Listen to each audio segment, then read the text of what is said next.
Good.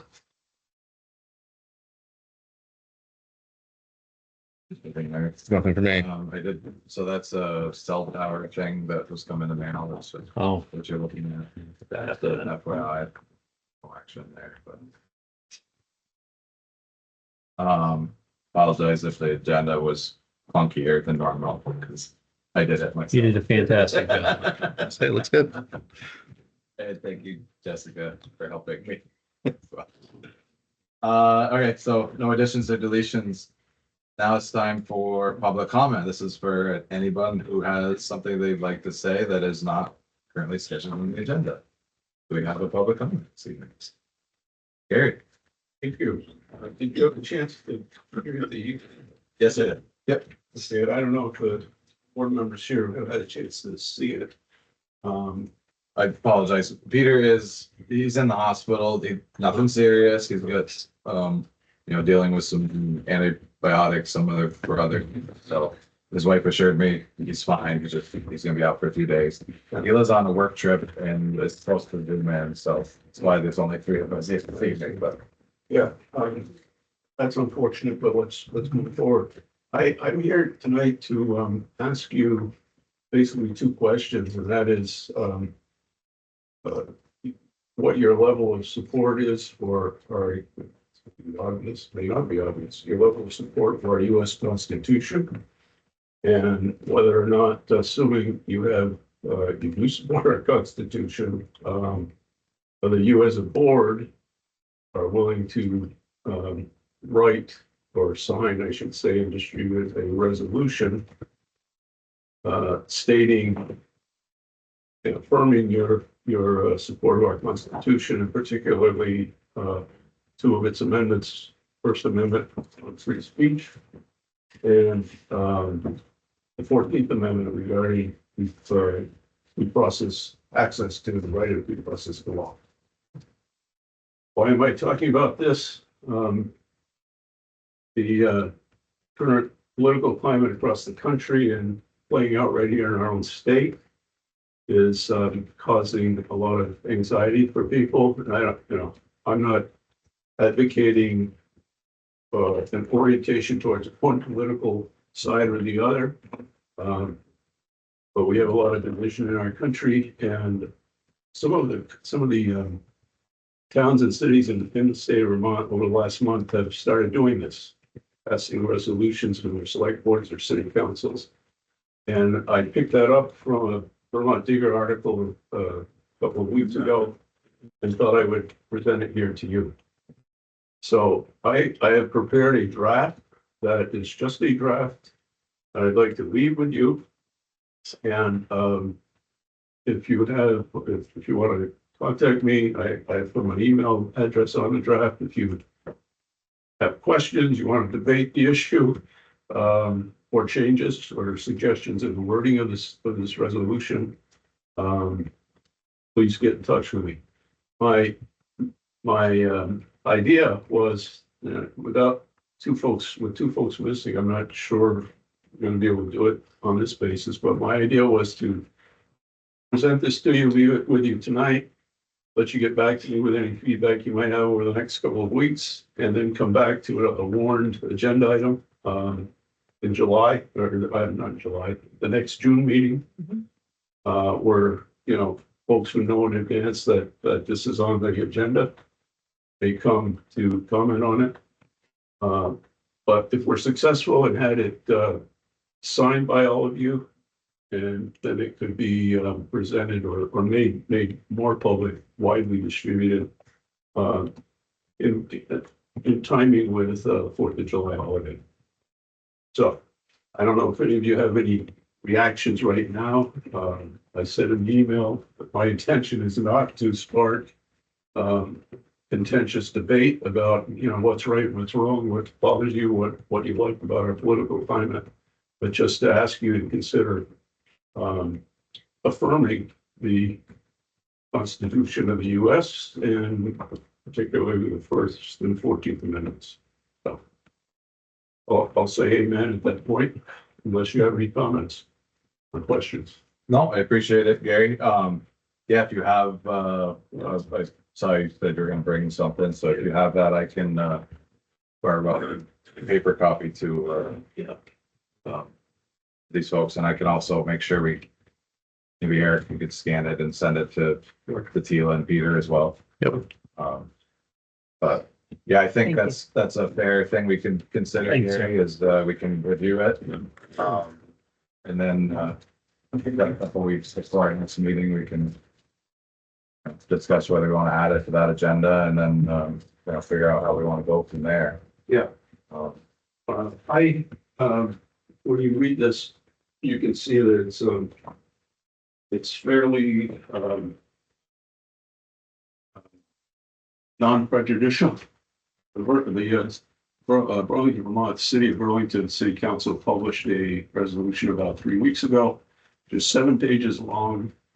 It castigates certain people by name and expresses its support for other people, the Muslims who were deported from the country. And as I said, castigates the president by name.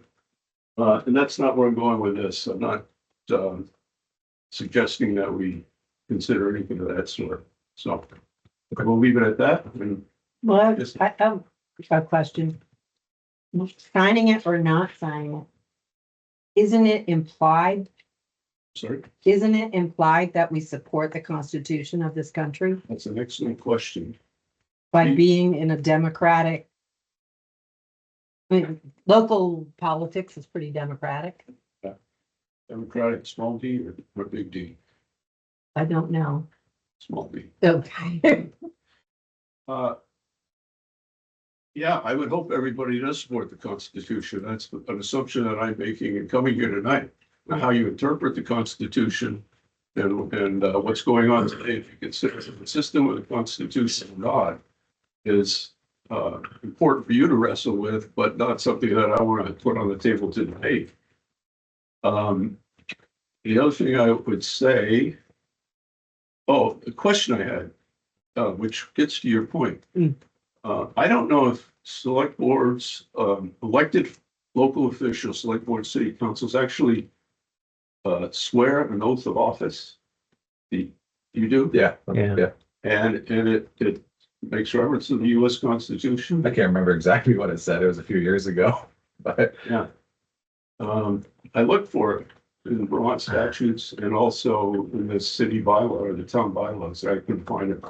But assuming that you do, and it says, we support the Constitution, then the wording in this would say we want to reaffirm it. Okay. If there is no oath of office for elected officials, then it would say we affirm. And that's why it's kind of wording like that. So anyway, thank you for your time. I appreciate it. Thank you. And I look forward to hearing from somebody. Awesome. Yeah, we'll get back to you. Yeah. Thank you, folks. Thank you. Thank you. That's great.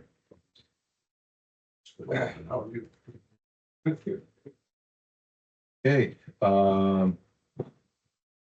there's no other public comment this evening. Move on to the consent agenda.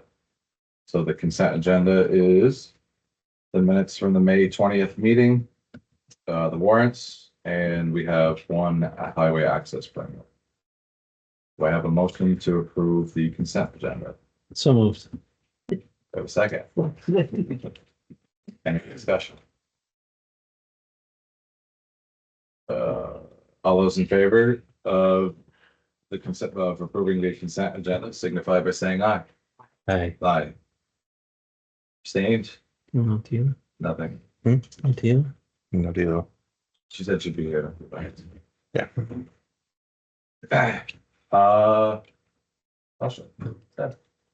Hey, can we- Absolutely. I'll move some stuff over here. Sorry to be so forward, but I appreciate the assistance. And thank you for having us today. This thing is quite warm. It's quite wonderful. Yeah, and thank you, Dick Goff, who's on the LCPC board, and Claire Westman for joining us today. We are here to talk about land use maps and act 181. You recall, we came to see you, I think a few months ago now. And we talked about the housing targets that were included in Act 47, and the need to include those in your town plan. But we didn't yet have a draft map of Cambridge, to talk about. So just to step back a bit, Act 181 is the Act 250 reform bill that was passed last year. It's a very long bill with a lot of stuff in it, and it affects the regional plan in several ways. In the past, our board would adopt the regional plan and then we would have a regional plan. Under the new legislation, our regional plan needs to be approved by the new Land Use Resource Board, which replaces the old Act 250 board. And we need to update our land use map that goes in that plan using the definitions outlined in the new statute. So in the past, we worked with you to create a land use map for the county, and the Cambridge portion was based very much on your local needs and desires and visions of the future. But now we have categories, some that are similar to what was in the past and some are somewhat different. So we want to show you the draft that we've come up with. Now, in the Act 250 bill, there are some communities that will have the option to have certain Act 250 exemptions because of the nature of the communities that have zoning and water and sewer. Cambridge does not qualify for any of those exemptions at this point. The one opportunity that we really see for Cambridge is that the new law does allow the community working with the Regional Planning Commission to make designated centers larger so that you have a larger area that is eligible for tax credits. Right now, you have 2 designated centers, one in Jacksonville, one in Cambridge. So I am going to pass around, these are drafts.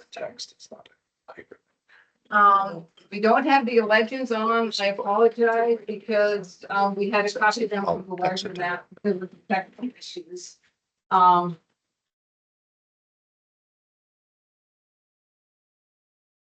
This is the larger one, so you have the record. Yes, that was the. Okay, all right, now we're making progress. You want to have it so you can read the legends? I can, yeah. Okay. Yeah. Great. And so I think you'll recognize, Cambridge. Did everyone get a copy of the map? I need one. Sorry. Okay. Let me see, 'cause Oh. I'm trying to get Lucy Point in the login. Let's do Okay. I think to get your bearings, you see the big dark green, that's up at the mountain with the resort and a pale green. And I'm gonna have Seth walk you through, the categories and how we thought about the categories and making this. And remember that this is a draft and we're here for your input and refinement of this. And we'll be visiting the 2 villages as well. We do have a fairly compressed timeline. We need to get our regional plan approved by the end of 2026, which means looking at all the public processes to make that happen. We really need to have a final land use plan, map by the end of 2025. So we appreciate your assistance on working through this fairly quickly. So take it away, Seth. Sure. So, you all have the map and, in front of you. Just to reiterate that the land use areas on this map are defined in the statute. So the specific names of the land use areas and the criteria used to identify them are driven in large part by statute. Now, that's different from prior law, where each regional planning commission worked with the communities to develop the land use areas on the future land use map in the regional plan based on local and regional criteria. So despite that, each region does have some discretion in how to apply the different areas and the policies to attach to the different areas. So keep that big picture in mind as we go through this. The rural areas, which make up, the bulk of Cambridge under statute, are divided into 3 potential land use areas. The first is the rural conservation area. So defining a conservation area on the. Can you identify them by color as you talk? Yes. Sorry. No Yeah. problem. We don't have keys. So. Yeah, and I the- apologize for that. So sort of the darkest green is this rural conservation area. And as a matter of policy, on the Memorial regional map that's being pulled together at the moment, the rural conservation area is consisting only of state-owned state forest land, rather than defining any private property as conservation. There's been a long-standing policy in the regional plan to support local voluntary conservation. That hasn't changed, but in keeping with that and the voluntary nature of conservation in our regional plan, LCPC has felt that it should just be those state-owned lands. If there are town-owned, town-conserved lands that the town would like to see identified as conservation, please let us know that. But that's the limitation of the conservation area on this map as it's currently drafted. Moving to. Are there criteria for how many acres can be in a conservation land? No, there are, Okay, so we There. do have some. so you have some Right. flexibility there. Okay. There are definitions and we're working within those definitions. So Yeah. there's slight variation across regions, but we're doing the best we can. Yeah, yeah. Yeah. And so the largest area, which you'll see is this teal, is the rural. But yeah,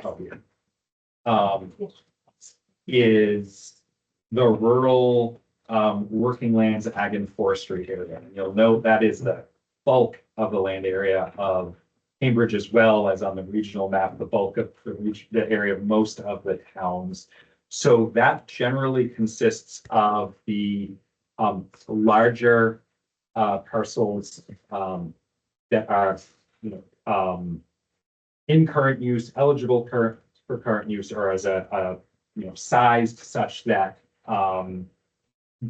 working land, ag and forestry is possible on that. It does not mean that subdivision for rural residential is prohibited. But it does mean that there is a priority for management and at landowner discretion, and that will be outlined in the text of the regional plan. It also does include privately owned land that is subject to a conservation easement, in that much of the land that is subject to conservation easements that is privately owned also has policy goals for continued management for agriculture and forestry. Then there's the rural general, which are generally those rural Mustard. residential, the mustard color.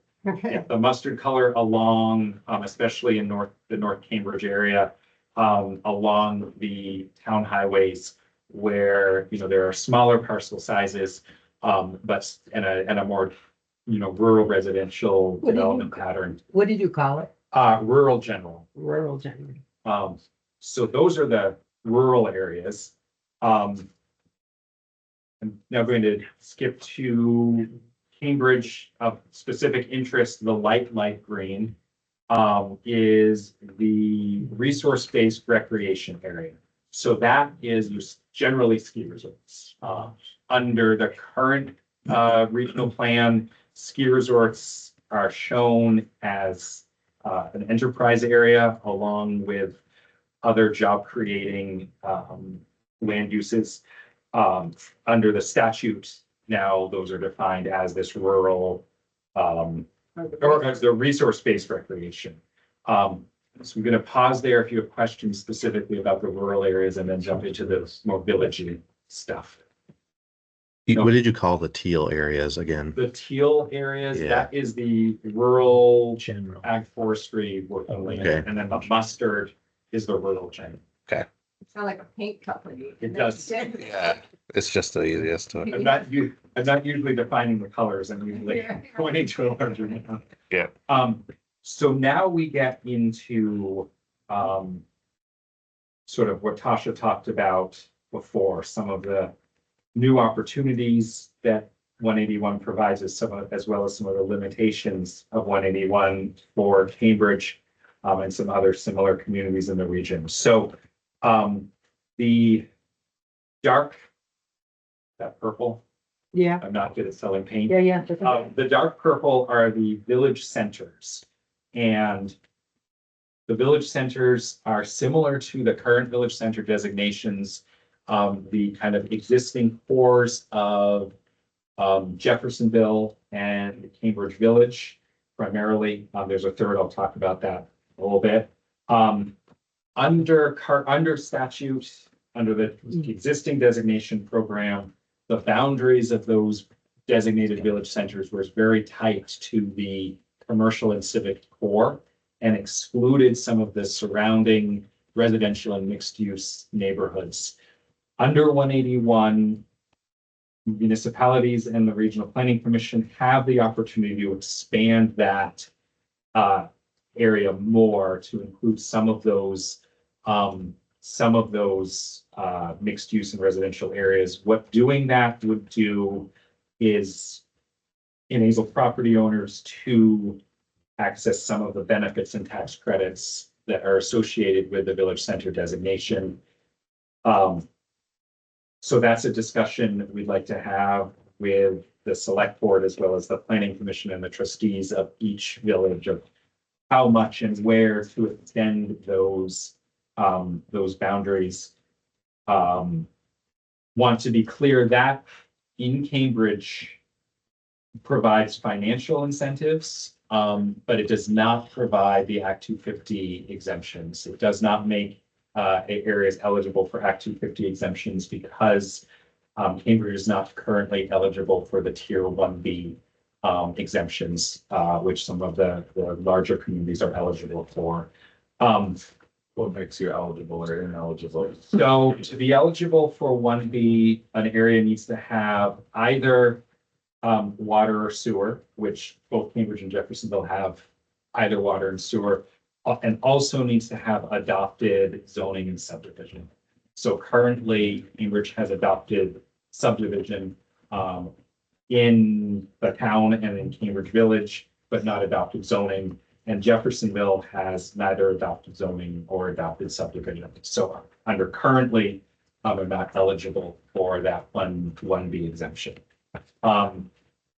Before you said something about you could expand the village centers, but did you say that the expansion areas wouldn't qualify for certain credits? You would They would. be That's the eligible one benefit. for the tax credits. So the financial incentives associated with village center designation, that expanded area would be, but because in, some of this media and discussions, Act 250 has been a focus that I want to be clear, your benefits are limited to the financial ones. There is an opportunity to identify new village centers as well in this statute. And sort of in keeping with this language in the existing municipal plan, as well as fairness to both sides of the mountain. The existing Cambridge municipal plan calls out the Notch Glen area as a potential new village. So we've depicted that on a draft map. And that's as a potential new village center on the map. And as I say, in fairness to the other side of both sides of the mountain, Stowe is similarly has a kind of crossroads area halfway up the mountain that they're including as a new village center. That area could potentially become eligible for the tax credits as well, but again, unless there's a local adoption of bylaws, would not be eligible for the for the Act 250 exemptions. So pause there on the village stuff because that's somewhat important, and then they can keep carrying on if there's no questions yet. I'll just say the gravel pits are lilac. The and the gravel pits are lilac. Those are the enterprise areas and the industrial park off of, off of Route 15. What's white? What's it? White. The white. Is that The white, those are the, I'm glad you asked that question, because those are the areas that we haven't mapped as a particular thing, and we are asking the communities to help us, identify how they would like this. Yes. So you guys, the LCPC populated the colors, is that? So the names and the colors are defined in statute. Oh, sorry, yeah, but placing them on the map. Yeah. Placing them on the map, but this is a draft, so any of these lines can change if they need to change. They may not be able to change exactly to what you want based on statute, but there's, yeah, you can. Your answer, the question on the white is outside of the river. Is that right. Yeah, that's what Yeah, over in East Cambridge, there's a parcel. of- Exactly, right. So that's- Yeah. The white on the east side is my parts. All right, well, so what would you think? So in some cases, there's sort of policy discussions for the municipality about what those whites should be. The fact that that's getting called out probably is because our GIS planner noted that it looked like there was multifamily there. And thought we might want to discuss if that should be transition instead. And for the record, I'm sure that was not because you're the state senator and because of a very objective review of the data. And I am sure that is the case. We should, Yeah, Yeah. no, just, so. Pausing. right, no, it's just interesting, because we were able to put in a lot more color in Cambridge. You know, in both, just for background, in Morristown and Stowe, those are communities that are potentially eligible for the Act 250 benefits. And so there was a lot of discussion around, what do you want the centers to be? How big do you want those? What are your development goals? And then in the smaller communities, or more rural, like Waterville and Belvedere, the white was really whether or not, so there were very small centers, but all of the discussion was which of the rural categories you want the white bits in. Yeah. Tasha, the existence of this third village, that'll be at the discretion of the town. Is that my guess? Yes, yes. Now, you may choose to designate it as a village. That doesn't mean that it's immediately eligible for the village designation, because there are criteria. Wastewater, over there, pricing. There's, what's it, the thing, Outside of- it's not a traditional village center. Right. There's some framework for kind of, emerging centers within the statute. But those do not, Not a civic center like the post office. or- Yeah. But you wouldn't have to develop the infrastructure for it to be designated a village? not for the village center on the future land use map, but for the tier 1B exemption unit. But it's good questions, because there's a lot of different categories that use the term village interchangeably in different ways. And go to. Oh, yes, Yeah, okay. got lots of questions, Okay. only a few about this though. Okay. So like, how does the selection process work, right? Because as far as like just picking, like, all right, so that's a village center. Mhm. We decide that area right there is gonna be a village center. It would seem that there's certainly some incentives for some individuals to have. We have an apartment building in that purple, right there. Right. So it could be seen that there's an incentive for me to have that as a village center. So I guess I'm kind of questioning what gives the authority, what's the authority or the decision-making process in order to make those types of decisions? So ultimately, ultimately, the future land use map is, adopted, so, by the, LCPC board, And then there's the Land Use Review Board, review and appeal process. And just but we're structuring the process so there's substantial input from, you know, the municipality. And we're going to largely on these kinds of questions of the boundaries of the villages and new villages, you know, defer to the municipality on if that's an appropriate direction for the community. We can say for the record, we didn't know about anyone's apartment buildings. Yeah, we had no, yeah, Valued it. yeah. But Yeah, and are you in the currently designated village center? I only got it because I married someone who owned the property. It's a wide-ranging discussion. Well, I don't know, but I mean, obviously my family, my in-laws own a lot of property in that area there, so. But I guess I'm still not understanding what that does.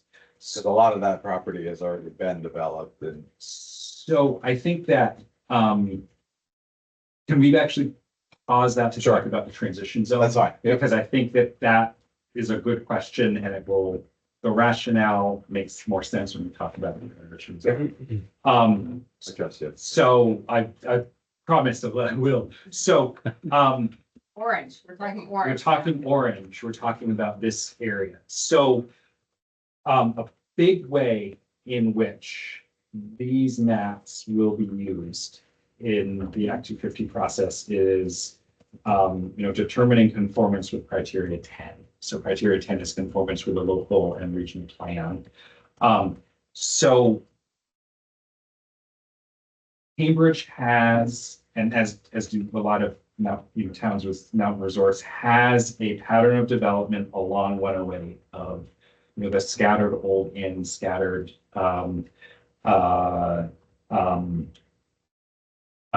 you know, resort supporting commercial development. Cambridge has also faced the issue, which, you know, we all know about, of this, you know, significant flooding in both of your existing villages. So the transition zone in statute is defined as two things, which is the areas where there's existing kind of roadside development, where the goal will be enabling, you know, redevelopment and infill of that in a way that makes it more, you know, more accessible, more conducive to pedestrians and, you know, other access, and less strict development. So that's the transition infill area is also potentially undeveloped areas that a community is designating where development to shift, new development to shift the village out of a floodplain might occur. So those are both really big discussions that are probably not going to be fully resolved by the end of 2026. Or even 2025. Or 2025, or by 2025. So the reason why you see this fairly large transition area in Cambridge is because there's a big discussion of, you know, with how your village shifts, what you do with redevelopment, and on the mountain road. And this provides more flexibility for that discussion to continue after 2025. I'm going to back up again to confuse things even further. Should we pause for We questions? pause on the transition zone, and the rationale. Woody's got a question. Just a curiosity on the orange is the way it's mapped here. I just don't understand how that works through Act 250 with other Act 250 criteria. Mhm. I mean, there's mapped deer yard in here, floodplain, conserved lands, all within the orange. Yeah, it's a good question. So it doesn't negate any of the other Act 250 criteria. So none of the other Act 250 criteria are negated. It will. Doesn't that create a conflict if a town says, this is where we want to grow? Well, they still have to follow all of the A&R permits and all of the Act 250 conditions. And it can get confusing because this is a land use map, but Act 250 will use our maps to inform their decisions about the tiers that they're doing in the next stage. Okay, Thank you. And so kind of rewinding to Cody, your question about the potential third village or sub-village. Act 250 will look at, redevelopments, changes of uses, and have that check on criteria and criteria 10 again being in conformance with the, regional plan. And so where there are these nodes, and you'll see when we finalize the mapping, even in Belvedere as well, where are these nodes of kind of newer development, but that has a bit of a mixed use pattern. We want to be careful to be sure that when the district commission looks at those change of use applications, they're not mapped purely as rural, because it's not rural in terms of the existing development pattern with change of use. It's also not urban, right? It's something different. So that's going to be some tricks to making sure the language is written clear on these kind of emerging centers that this statute's in. And I think you can like talk about like, if there's an old inn. Yeah. that someone wants to redo for some other commercial purpose. That the fact that it's in an area you've designated as transitional, then it's consistent with the plan. Right. If you try to put a brand new inn somewhere in like the conserved area, obviously not consistent with your land use map and your plan. Yeah, so that's the rationale for why this looks like it does. And again, these are fungible. And they're your decisions. And they're I think your that's- decisions. That we built this draft based on our understanding of your town plan. And we also have your Existing now. future land use map, your existing map. I understand the mustard, like in North Cambridge along North Cambridge Road, but the mustard sort of from Cambridge Junction east on 15, what's the reasoning that's the same as like on a dirt road in North Cambridge? So generally, that's a good question. Generally, that's because those lots along that area are starting to be smaller than you would anticipate having, ag and forestry. But again, you'll see in some communities where the rural general has been made larger based on local input and some has been made smaller. So if that's an area where, the community feels that should be the working land, ag and forestry instead of rural general, that would be certainly absolutely something that Oh, I mean, I was thinking the mustard along 15 would be the orange. I don't have the key to the map, so a transition. Right. yeah. Yeah. So If you have your phone, you want to I take do a have, picture of the key, that might Yeah. be easier. Back there, yeah, sorry that, No, it's all good. it's, yeah, well, we put in the packet because honestly, just throwing the map out without, discussion, you could see how it could create confusion and Yes. sorts of concerns. So we appreciate this kind of more free-form discussion. Thank you. One more, and I think I know the answer, but other than informing the Act 250 process, there isn't any prescribed zoning like statewide restrictions within these coloring. There's nothing that happens at any county or other level other than informing Act 250. So like Yeah, yes, yeah, yeah, we have subdivision. I chair the DRB in Yes. town. right. We don't have to pay any attention.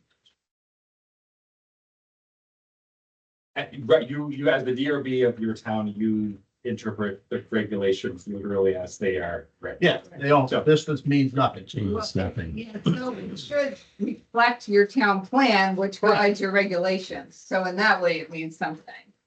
Plan, the regulations, the Yeah, plan yeah, should right, be, the planning commission should be making those exactly, yeah, overlaying with each yeah. other. But so, yeah. But as an yeah. administrative body, Does not looking at affect, subdivision, this is basically meaningless. Right, does not Yeah, affect your that's fair. regulations. Yes. Yeah. Yeah. Yeah.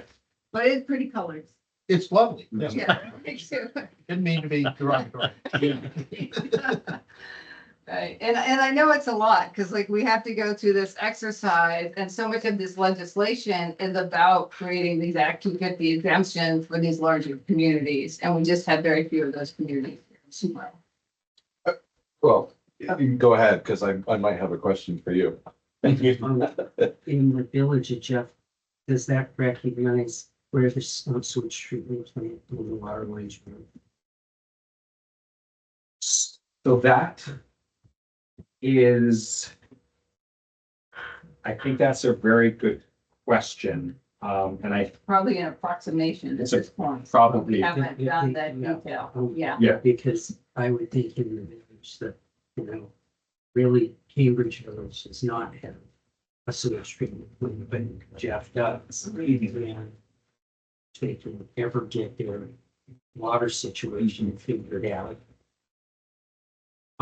That would be the most likely place where they would build multi-unit. Personally, I would say the town is quite desperate for another something that looks like Dan's Meadow. And I wouldn't want to discourage anything like that within any place that they could hook up to a sewage treatment. We can overlay that on these maps. I guess I'm having a little hard time. Because it's gonna seem like we're gonna push this through pretty quickly. And my fear is, I mean, I guess I still don't really fully understand the purpose. I mean, I thought I understood the purpose of this whole deal, but maybe I don't. Because what it sounds like to me is it doesn't really mean a lot to the town of Cambridge. so I think back to the senator's question, where there's a potential for benefit to Cambridge from this is thinking about those expanded village areas. The current designation for Jeffersonville is much smaller than the sewer service area of Jeffersonville.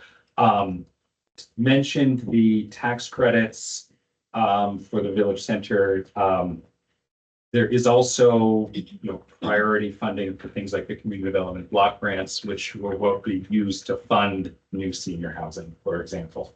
So I think getting that question of the boundaries of Jeffersonville especially right is something, even without the Act 250 exemption, that could create opportunities to address that need, for example. I don't know if I answered your question, but that I think is a here in focus. Yeah. An insightful question, because like in some communities, it's like, it's really like we're just redrawing It the is. same map, just trying to figure out how to fit it in to the new categories. Well, my fear is that somebody wants to develop a piece of property and some dummy chair of the select board said, yep, good with this. And it screws them over, pardon my French, down the road. And that's my fear of pushing through something so quickly is that we're not taking, so part of me thinks like what you kind of gave an answer to Woody is that it means something, but it doesn't quite mean that much. And if it doesn't quite mean that much, what I use in my industry is garbage in and garbage out. And that's what I'm afraid of. Because if it means something, then we really need to make sure that it's absolutely as correct as it can be. But if it's, yeah, I'm kind of rambling, but do you understand? I think it's trying to think of it this way, in that it doesn't affect the DRB, Right. so it is future visioning. And future visioning and planning is always important to the community as you think about where you want your development to go. I apologize for the short time frame, but I do want to, so I know you have a question that, Yeah, the one okay. that's being missed is criteria 10. yeah, So that could be a game stopper. If there's a development that's proposed and the town supports it, says we like it, but the Act 250 board says, wrong color. they're not looking, they're looking at your town plan. And our. They're looking at both. Right, but So- they should be consistent, and that's why we're here. Right. We So don't that's- want that this gets to be to- different. Second, Yeah, so I the get question it, is- Cody. Yeah. where we might envision a project going through Act 250 that we would support needs to be consistent with both the regional and our town plan as far as it is. Because if it gets there and it's not on either, they're gonna say no, even though we want it. So I think there's two pieces of this. There is the, the mapping piece, and then there's the accompanying policies of the text. And I think what we've heard loud and clear from every community we've met with is that the text has to be very clear that, these rural general and the rural working lands areas are not, It's not prohibitive. they're not prohibitive, they're not no build zone, right? And that the text has to continue to support, rural residential subdivision, home businesses, moderate scale, rural enterprise. And there has been in the last 5 years, situations in, actually one in Cambridge, another, even where the text of the regional plan and the municipal plan have enabled things in rural communities. So it's important that language carry on. But we've heard this is something we've heard from it. And I could be, and I probably need, not probably, I need to understand those definitions a little bit. Yeah, better. no, absolutely. Large development would take years to do. Mhm. If the town, after this gets adopted, the town wants to change the map. Is that possible, and what's the time? Yes, so we can change the map. The way it's set up right now, we absolutely have to get our regional plan approved by the land use board by December 2026, or all the designations go away in the county. That, So it's significant, that happens. right? And then we can do 3 years from today, someone says, I wanna on, Mountain Road someplace. I wanna do, 50 housing units.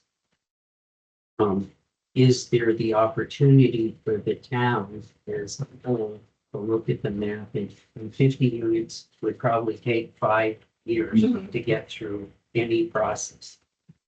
Would there be an opportunity if the town wanted that to be able to adjust? Yes, yeah, It would- absolutely, yes, because the process is designed. There's gonna be communities that qualify for tier 1B that don't apply for a way, so the process is designed to accommodate decision-making at the local level being incorporated fairly quickly in that. In my view of this is if everything on 9 units and under is gonna pretty much remain the way it is. And the real issues with all of those are A&R permits, not Act 250. 6 units in this time. Well, yeah. And just one more on that is, if you were to envision the town looking ahead and saying we would support this, they shouldn't put their application in until you've done that, because it will be adjudicated upon the existing plan. So you'd have to be ahead of that 5-year in the application process. And so we're getting a little over on the time. We've got some other things to talk about. Is there anything else you guys want to hit on while you're here? I'm talking about this. No, we're happy to be here. The planning commission can talk about this further. We'll have staff meeting with Melissa will be meeting with the planning commission as she has been. We're gonna meet with the trustees, and then we'll be back. Roughly what your goal is timeline wise on that? Probably early fall, I think. But we really want, I hope the takeaway is we want this map to reflect what the community wants. We're not just building the map and then coming in and say, have a nice day. It's really building it from the ground up. Is there a way to get a version something like this with a Absolutely. key on it, just so we Yeah. can? And we apologize for that. No, it's We fine. we had an issue. Yeah, no, and we'll write draft and put the date on it. So, Yeah. because I imagine they'll be multiple iterations. That would be good, because, I mean, do you envision some type of public comment process for this map, or would this be more like come to a select board meeting or planning commission meeting to talk about it? We're really focused on, for the map, coming to the select boards and the trustees. We are having extensive public process on the language in the regional plan. We had a survey that we sent around to a lot of the communities. But as we revise chapters, there'll be a public comment process. So certainly you have the opportunity to comment on the language, and you know, Seth noted that the language will be an important part of the process. And it is unfortunate that it is very quick. And the land use resource board is because they don't want to get 11 regional plans all at once, is kind of doing that sort of month by month, so. Okay. Yeah, so we really appreciate I know we took a lot of your time, so thanks. We're gonna stay a little bit just to hear the update on the town plan discussion. Well, we got a lot of planning discussion topics Yeah. tonight, so, okay. Should I leave the video on with you as well? If it's available for us to keep, yeah. Yeah. Leave it out here. For its draft, and then if you need an extra copy of your own one, it's actually a great reference when you're looking through these, so. Awesome. Thank you guys very Oh, much. and what is this? This is an old map that came with it. I'm just putting it together. It's not the right one. Yeah. All right, just so right. Yes. Great. Thank you guys very much. Appreciate it. Thank you. All right, April, talking about subdivision regulations.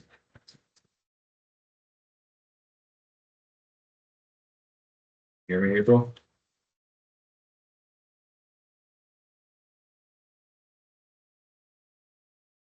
April? She moves. I can't hear you if you're talking, April. No.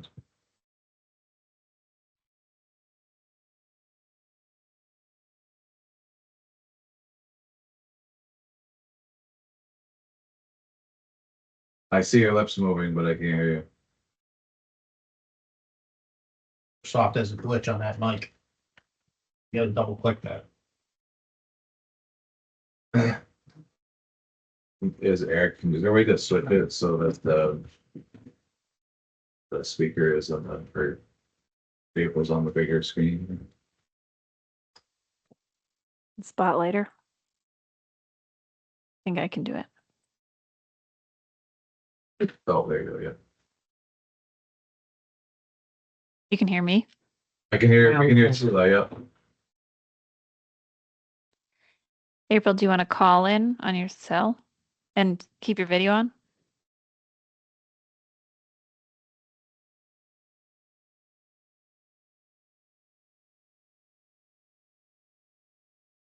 Can't hear you.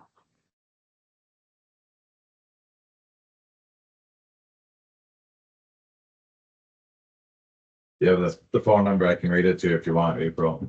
You can hear me.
April, I might be able to dial your phone number and invite you that way.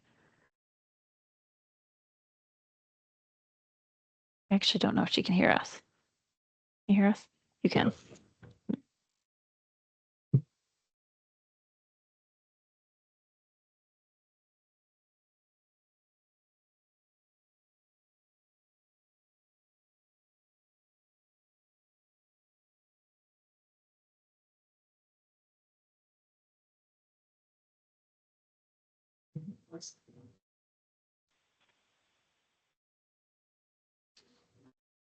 Can you hear us now, April? I can hear you. Can you hear me? Now we can. Yeah. How about now? Yes. Yeah, we can turn your mic off. We'll have to just mute your computer.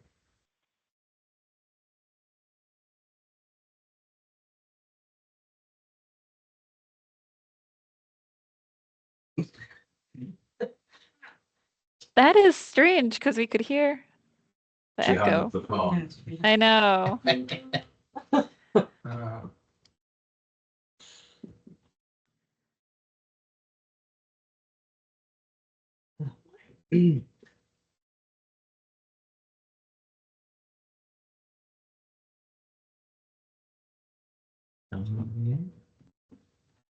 Yeah. Did you lose your phone? Yeah, she got the phone. I think that's how we were listening to her before, is the phone.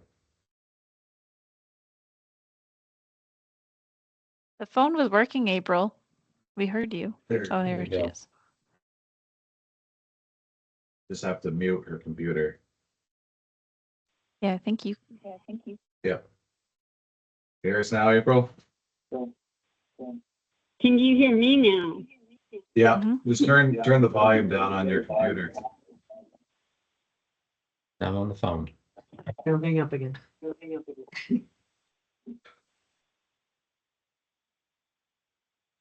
How about that? Yeah, it's still echoing a work? little bit, but Do you like that better? yeah, did you turn your volume down on your laptop?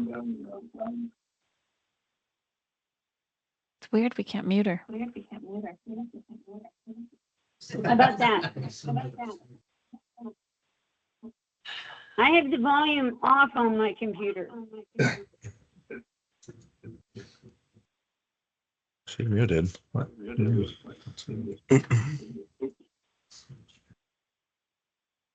Yeah, it's the speakers, the sounds coming through the speaker.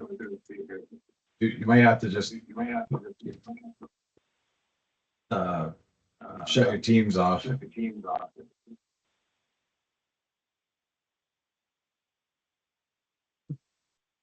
Okay, how about that? There It's we much go. Yeah. better. Yeah, Now we can hear you. Sorry we can't see you. It's good to see you for a second. Yay! Okay. Subdivision regulations and where those are at. We got a considerable amount of comment from a couple of people. So we want to discuss those. And we also reached out to the trustees of both villages and the select board. Does anybody on the select board have any comment on the proposed subdivision regulations? Comments, questions that they'd like to discuss with us as a board at our June meeting? I was kind of hoping just to kind of get a synopsis of the changes. And like, if there was a background, I mean, obviously just updating words is one thing, but you know, what the thoughts are down as you go down through the different regulation. Well, there's an awful lot of changes to the little words, definitions from the original ones. And basically the thing I think that we've got to sort out is I would like to, like I said, discuss these with the planning commission And then at that same time, I would like to, or after that, I would like to be able to send them off to the lawyer. Do we have permission to do that? Well, of course, you've got permission to use the town attorney for this type of stuff. Maybe I should I'll ask We'd the also question. like, we'd also like Eric's input. I don't know if he's had the opportunity to, to take a look at these at all, but I'd like to have his input on anything as far as, the definitions of a private road, of a road, and, road frontage, and see, what his opinion is from, maintaining the town roads and from that. So, Eric, have you had the chance to look at these at all? Yeah, briefly. I haven't got into it in detail. Okay. Is there a possibility that you guys could give us any input so that when we meet the third Monday in June, that either we have you present and can explain your questions or comments? I know I'm definitely going to ask Woody there, because a lot of the comments that he has made are pretty, they would change this significantly. And one of the ones that we're definitely talking about is the idea of not only the DRB, but interested parties being able to visit these sites and actually see them. And I think what we need to do is we need to define interested party before that would, raise any concerns, because I think if you just say interested party, that definitely is not enough to define what the goal here. And the goal would be for like abutters, and, people that have an adjoining interest, which is the abutters, to be able to understand what somebody would like to do with a subdivision. The one thing that we have done, and I don't know whether or not it's going to stay that way, but the concern about other people being able to come to somebody's property was shared by a couple of different people. So I think we need to look back at what the motivation for that is, and to see whether or not it's something that the DRB has the ability now to just drive by or to go there. And I don't think the interested party part is something that was advised by the attorney, I believe. So we need to work on that, and we also need to work on the private drive definition to make sure that that's not raising any eyebrows. But there's a lot of cleanup of language. There's a lot of revision of or clarity of definitions. I don't think we're changing the intent of what's there now. I do definitely think that we are affecting the intent, and we have to be very careful about what we're thinking about with the access, and making sure that we either leave the road front access in there, which I think it's pretty important. The concern was if you had a piece of land and you didn't have a lot of road access, but yet you had you had the ability to put a long, driveway in there, to get 2 lots in the back, to give somebody the ability to, subdivide their property if it was, narrow in the front and bigger in the back. But, I think we're going to need, to have Woody actually, describe what he's thinking about, that we'd be causing for issues by defining it the way that it currently is. But my hope is that by getting it out to people, that we're going to get these comments back and we can discuss them, come up with a final draft, and get this thing started down the road. And just making it clear that, this is the greatest time to add comment rather than voting it down, which is what I'm hoping does not happen. So. Does anybody have any questions? I've Oh, kind of said a yes. lot.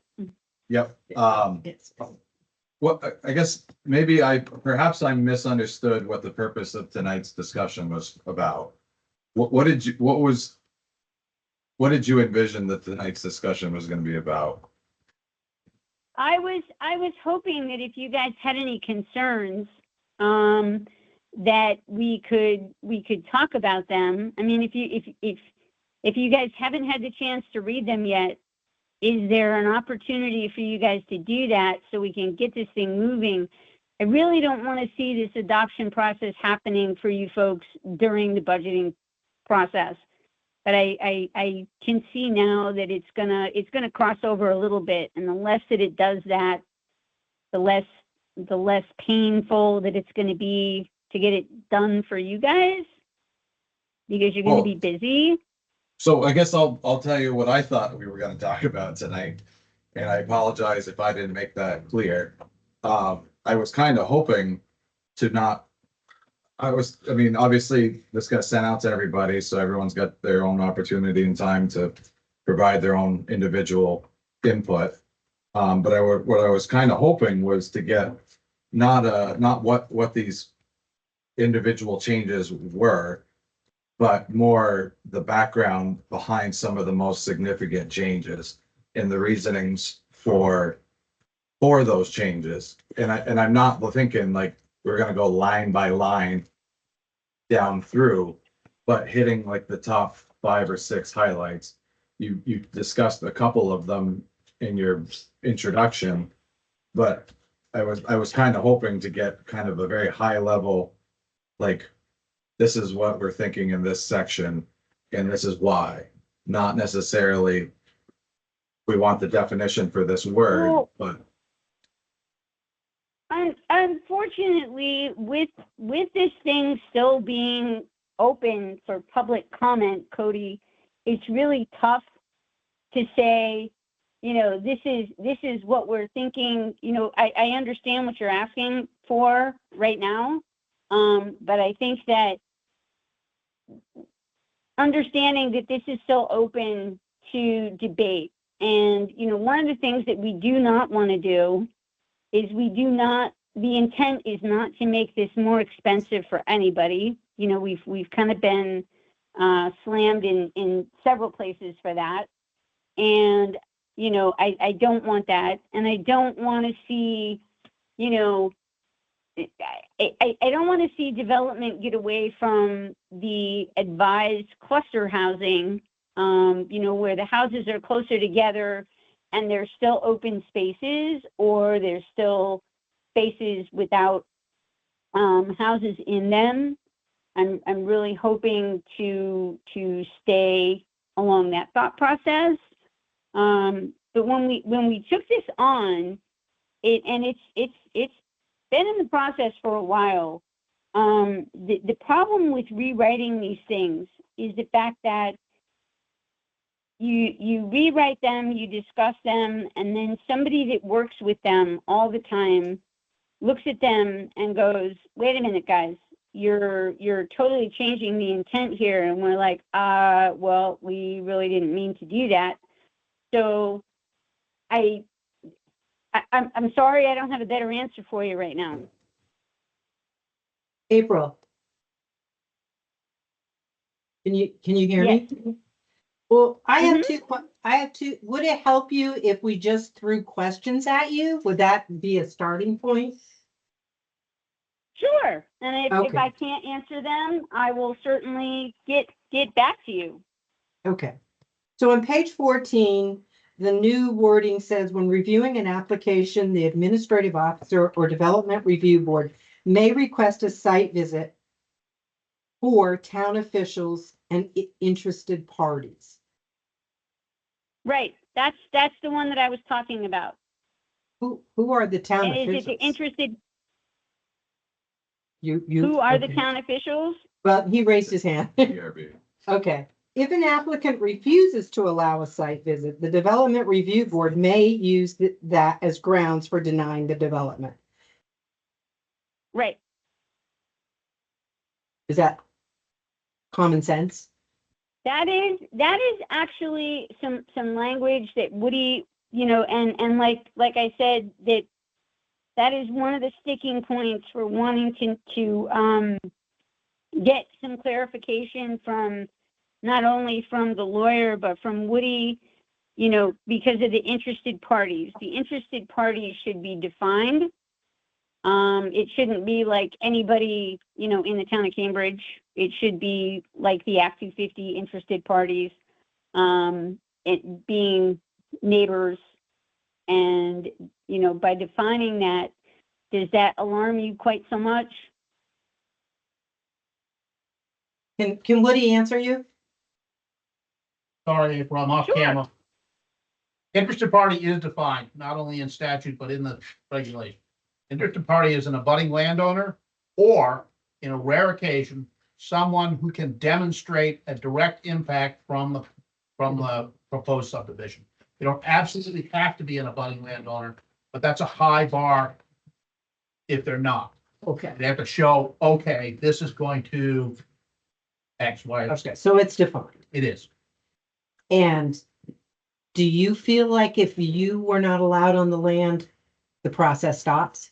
That's a legal question. I'm not a lawyer. I think that's something that a lawyer would have to say that that's allowable. It sounds a little sketchy to me. Okay, so it did to me too. All right, and then the other one I had was on page 17. When reviewing an application, the administrative officer or a developmental review board may request, it's the same question, I guess. If they refuse, process is over.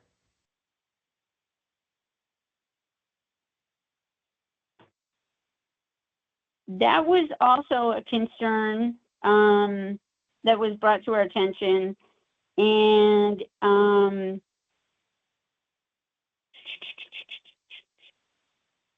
I guess we want to, Woody, can you explain where you were coming from with your concern on that one too? Same one. I don't know if we have the authority to say that we're not going to prove this if you don't let us on your property. Right. We have never, since I've been doing this, had anyone say, no, you can't come, but we don't really ask. So this is a change.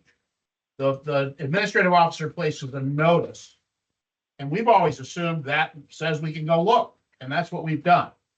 We just show up and look around. The only couple of occasions it's been posted land, and we've asked if we can go, and I can only think of one instance where someone said no, and it was posted, and that was the reason. And how consistent are you with always going, not always going, 70%, 50%? It's done on an individual basis because we're an all volunteer board with a Yep. lot of people who work. Yep. And if you get off work and it's light out this time of year, you drive by and you go up the driveway and you look around.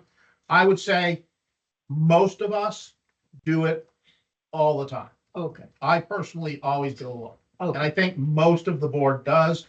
There's been occasions where they didn't have time or something like that. Okay. But it's a generally standard practice for us to go look. But we never send anything to them. We never asked specifically. So I think that should be clarified with the town attorney. Do we need to officially ask, or is it inherent within the statute? Once you're noticed on your property, the DRB can then go look. Okay. I think that's the case. but I want the town attorney to tell me that's correct. Okay. As far as interested parties, I don't know. That's another attorney question, whether an interested party can just go look once it's posted. That's the reason there's a posted point there, is so somebody knows, There's something. the general public in the neighborhood knows that there's a subdivision permit on an application filed. I just assume that that means they can look as well, but I have no idea. We've never had an interested party say, oh, I went and looked, or I'm gonna go look. They don't go through us on that. Okay. They may go look on their own. So I don't know if that's legal or not. So that kind of ties into what I was trying to ask is this particular paragraph or sentence, is this a necessary add? Is this an issue that needs to be updated or addressed? I would say the clarification by legal counsel would be appropriate. And you feel that asking as a member of the DRB, that you feel like that's an important, that Yeah, this is an addition to the It is an addition. to the subdivision regulations. I didn't really realize that it might be a problem until they added it, the planning commission added it. This was not something we asked for. It's an addition by the planning commission. But it piqued my interest. Am I doing the right thing? Are we legal now? I don't know the answer. And so I guess that's why I asked my original question is like, so what is the history behind adding this April? Or is there? It was Dave Herring talking to the town attorney. So we can definitely get further clarification on, do you have the ability to go now if we take that out? Or does something need to be in there? That's on my list. Right, and that's kind of the point I was trying to get at, was with my question of, I can read these sentences and these comments and these additions and these changes, but the piece I guess I'm missing is the background and the reasoning of the change and why the planning commission feels it's important. And that was kind of what I was hoping, and I apologize for not making that more clear, but I'm only one select board member too. My interpretation, Okay. I was looking for the same thing too, yes. Do you have any other specific questions, Angela? Yep, on page 23. Okay. It's the same sort of question. It required, this is the one, oh God, who's the guy? Mr. Wolcott was talking about. Yes. On page 23, the DRB requires that no lot be transferred or sold unless roads or other public infrastructures are satisfactorily installed in accordance with the approved decision and pertinent bylaws. So So if you have basically, why that's there Yeah. is that is to protect somebody. Say you purchased a lot and it did not have a road infrastructure on it. Right? And the person said, well, once I sell the lot, I'm going to put the road in. And they don't put the road in the way that it should be. And you're stuck as the purchaser of the lot. Like, what do I do? Because now, can you get the financing for your property and what you want to do? I think that was definitely the thought process behind that. I would just point out that I believe in comments, Mr. Wolcott has specifically called that out as a change.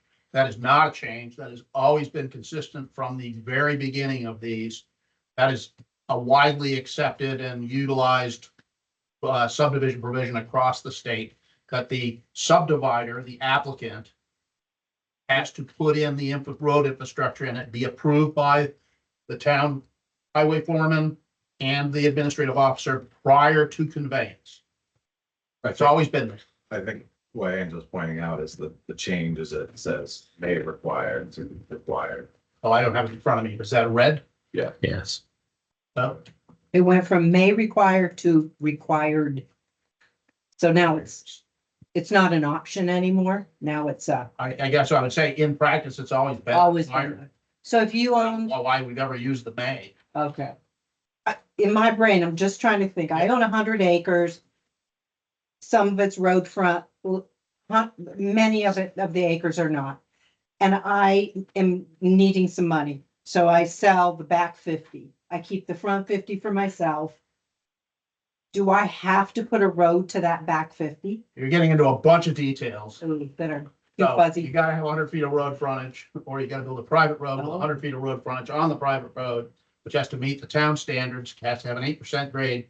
So you can't just build a road, but yes, if you're subdividing a lot, we, the town, have always required that the road be to town standards prior to you selling that lot. Oh, okay. So that it doesn't, as April explained, so it isn't just, oh, well, it's never gonna get Yeah. done, or the bank says, hey, Yeah. and it's just the way it is. Okay. Been done. So that's sort of an interpretation. He's interpreting this differently than you who've been doing it. Well, I stand corrected then, if that may has now changed to a shall or a required, Just he required. is, Mr. Wilson is correct that that's a change. Okay. I mean, we could go probably all the way through, No, that was my last one. okay, through all this, sorry, I don't mean to. I don't know that this is a productive use of this time. April, this is out, how is this sent out for public comment at this time? We're in the public comment period now, is that true? Well, the people who have expressed interest and made comments, they have been given this redlined copy of the subdivision regulations, and we have asked them for comment. We aren't in the actual public hearing comment section.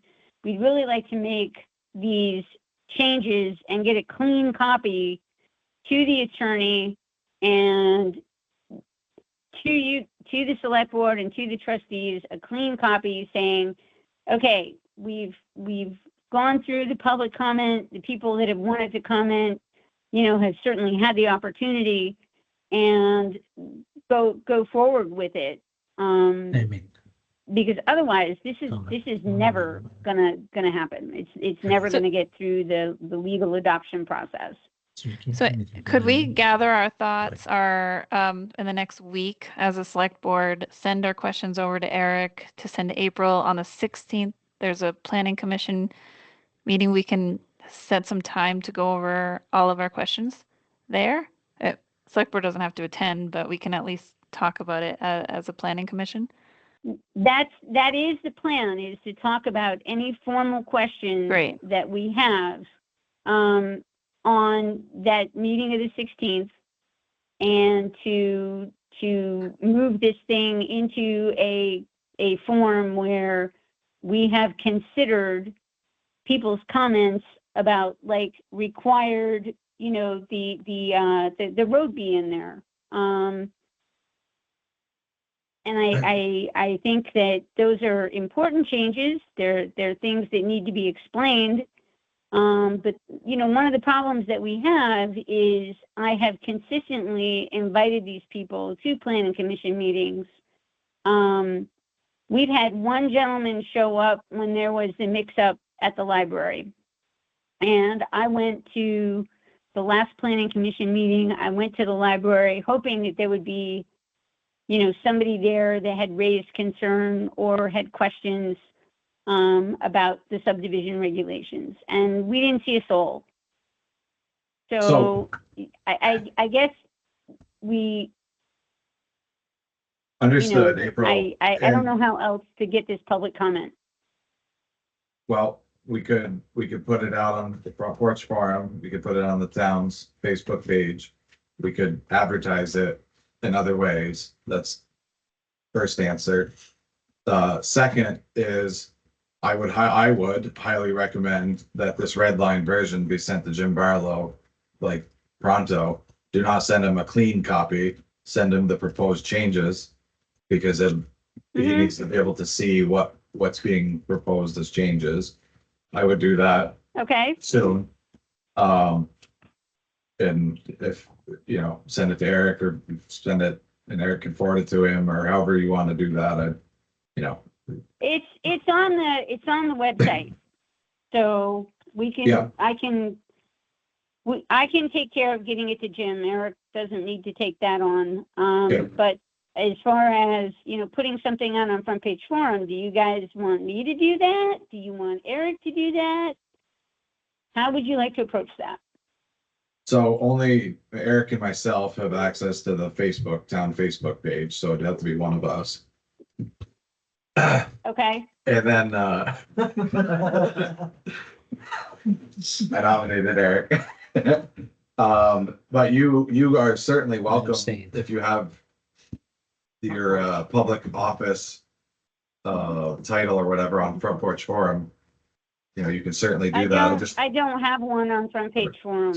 Well, either way, we could, I'd want the message to be consistent, whatever it says. So if you want, April, if you want to type up what you want to say, the timeframes, the locations and everything. And then you could get that to Eric and then Eric can paste it on, put it on the two sites. And reference the red line version on in the documents on demand. Yep. Spot. You know, where to submit comments. You know, I would advertise your next meeting. Whatever other pertinent information you feel like. And I think that should be the next step, in my opinion. I think one of the things that, you know, I would like your opinion on as a select board is we have the adoption process now on the town website, the adoption process of the town plan or additions or changes to policies. So do you want me to reference that in this Facebook Front Page Forum blurb so that people can actually refer to that? I mean, you can, I might suggest to simplify it for people and put in the timeline in the post. Right? Because people are gonna, let's just be honest, if they're gonna have to require to dig a little deeper, they're not going to. So if, because that's what I'm gonna do. I mean, right, I think if you can make it as simple as possible, then I think you could get the most feedback the feedback you're looking for. Yeah. I will have either, I'll have somebody from LCPC take a look at what I come up with as far as these timeframes to make sure that I'm not misinterpreting anything as well. Yeah. All right. So that there's no problem there. Okay, are we good with the subdivision regulations? As good as think we're gonna get tonight. Yep. So planning commission or town plan, next steps. Okay, town plan next steps. Something that I'm hoping to understand is in the past when we have rewritten the town plan, and I've done this twice already. This is go through time number 3 for me. We have always worked with LCPC and we have worked with the different commissions and groups in the town that are relevant to that particular section.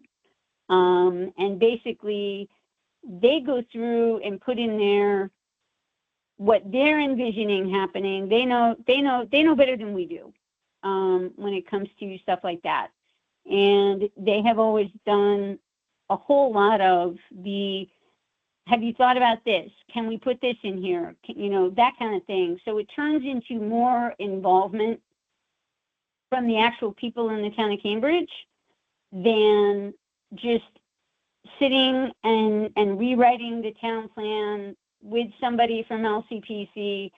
And again, you know, it's very unfortunate that we don't have the participation of, folks in the town. I can definitely, commend a few people for participating or asking for information.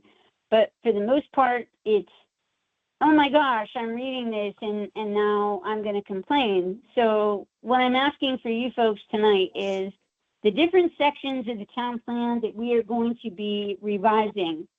And this needs to be done, and so that it is approved, because the town plan expires November 8th of 2026, which is not that far away. It's far away, but it's not that far away when it comes to getting this thing actual through the adoption process. So the different sections in the town plan, we have an economic development section. Is there any active groups in town that you would like us to reach out to give us their opinion on economic development? Well, we don't have CDAC anymore. It's been inactivated, but I would say probably Lamoille Economic Development would be the first one that comes to my mind. What about the Rotary? Sure. What about the Rotary? For economic development comments on the town plan. Certainly ask them. Sure, April. Okay. Natural resources. I'll ask the forest warden. Love to read it. Woody said he would participate in natural resources. Actually, the next one's ag Okay. and forest resources too, so. So, What I can do, April, is I Woody can for forward natural this list. resources, but what about your trails committee and those folks? Well, honestly, like, I don't know that, I mean, there's so many topics here that are intertwined that it's, I think what I'd like to propose is I would send this list out to the board and to Eric and whoever else, and we can pass it on to our committees, and if anybody has any suggestions or thoughts. I mean, even if you have a friend that's particularly interested in, a section, This they don't have could to also stick to the whole be, town plan, but right, this could also be a good opportunity to make a different post about the update of the town plan. Well, I mean, I'm serious. I mean, people do read Front Porch Forum. But like listing these different categories out, are you interested in these particular sections of our Cambridge Town Plan? And would you be willing to volunteer some time to, provide just comments and feedback? So, and that's certainly an option. I know that the Conservation Commission reviewed it the last time, because I've been on the commission for 13 years, so we literally, so we were part of that process before, and I'm sure we would. Do it again. Yeah. Yeah. So I think we could, we could populate, I'll send this list out if I haven't already to the board and some other town members, and you all would think about sending it to your committees. And then if you have any other groups like, Pat Ripley at LEDC or something, for example, that are, not necessarily in town, but around county that help support Cambridge. I think those could be good, useful, right? Because somebody at the school too, because there's an education facilities, maybe someone represented from the school might want to. Yeah, I sent. They've been included. Yes, Woody? Just an observation. I don't know who's in charge of this. You guys will have to figure it out. But we have inconsistency in deadlines and dates. So as Tasha pointed out, the regional plan land use map is due by the end of 2025. Yeah. April just said that this one isn't due until November of 2026. And you're also in the process of rewriting the subdivision regulations. And they're all supposed to be consistent. So there's a disconnect there as to who gets done what. So Tasha may use the last plan's map, which she did, to update her map that's due. If you're okay with that, that's fine. But then any changes to the map within the town plan won't be consistent with her plan that's already been submitted. So you're just gonna, somebody gonna have to think about how that all gets met together. Coordination. For sure. And what it's realistically probably gonna have to happen is, you know, if we finalize and we take this map seriously, the state one, then maybe that's what gets incorporated into the town plan, because it sounds like it's getting incorporated into the Right. regional plan. That's top-down planning. If you're okay with that, Yeah. that's like, we have to do what they say from the top down, rather than what Vermont usually does is the town to develop it and it goes up the chain. So just you lose that opportunity because of timing. The other one is on the subdivision regulations. It'd be nice if whatever's in there for policy is consistent with the town plan, but if it comes out first, do you change the town plan to reflect? I just, Right. I don't know. Somebody has to think about it. For sure. Thank you. So maybe the sections that are affected by the map should be prioritized so that we've gone through those before that they have to have theirs approved. Does that work? Sounds like it's a valid Very valid. process. Yeah. Okay, I mean, I think unfortunately that's as good as I've got. So I think I can work with Melissa on that and Tasha to make sure that we get through any concerns with those sections so that we can and know the date that they need to know by. You know, are you in agreement with it? Are you way off here in left field? I think getting a time frame is going to be very helpful there. yep. Okay, so I will send this list to a bunch of, to the board and some others. And just ask everybody to think about those categories and who might be a good fit. April, if you could, in addition to the subdivision public comment, if you could maybe draft up this same ask. And we can also post that to Pro Porch Farm as well. For people who might be Okay. interested in town plan updates. Sure. Um, I have one question about the education piece. Sure. And that is, I'm pretty far removed from the elementary school now. And I'm wondering how did that change? I know that they did have their own school board. Do we still have our own school board? Do we have members from the town representing on a higher level school board? Does anybody know how that works? Yes and yes.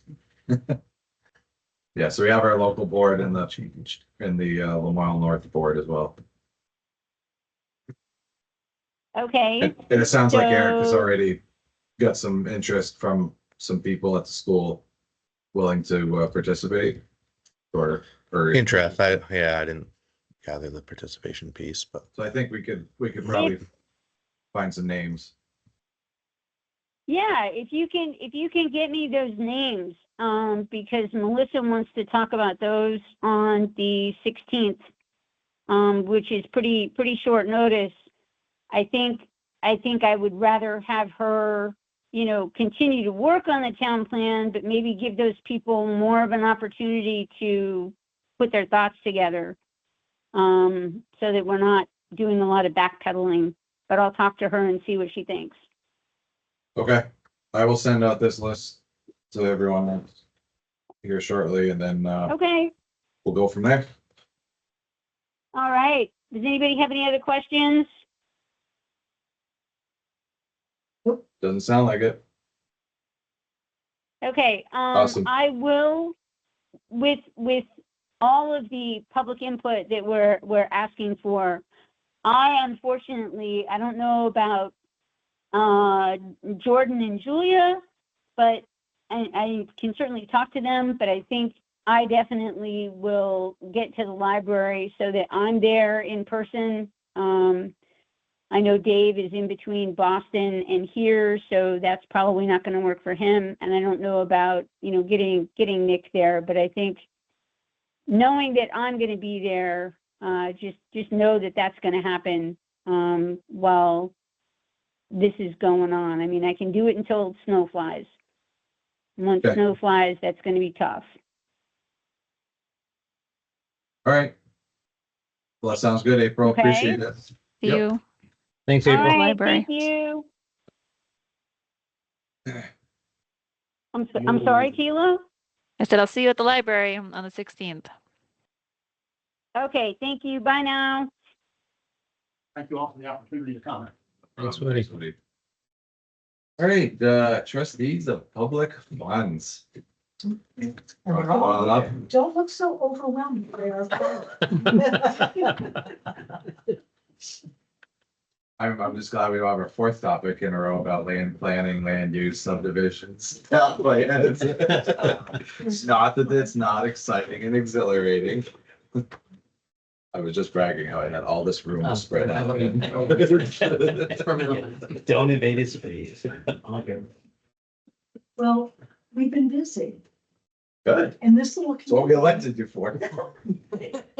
Yeah, I remember Justin and me looking at each other, who's going for a year, who's going for 2 years.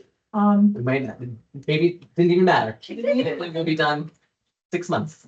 Wow. Exactly, exactly. So So I did put it, the thing in the packet for everyone to look at.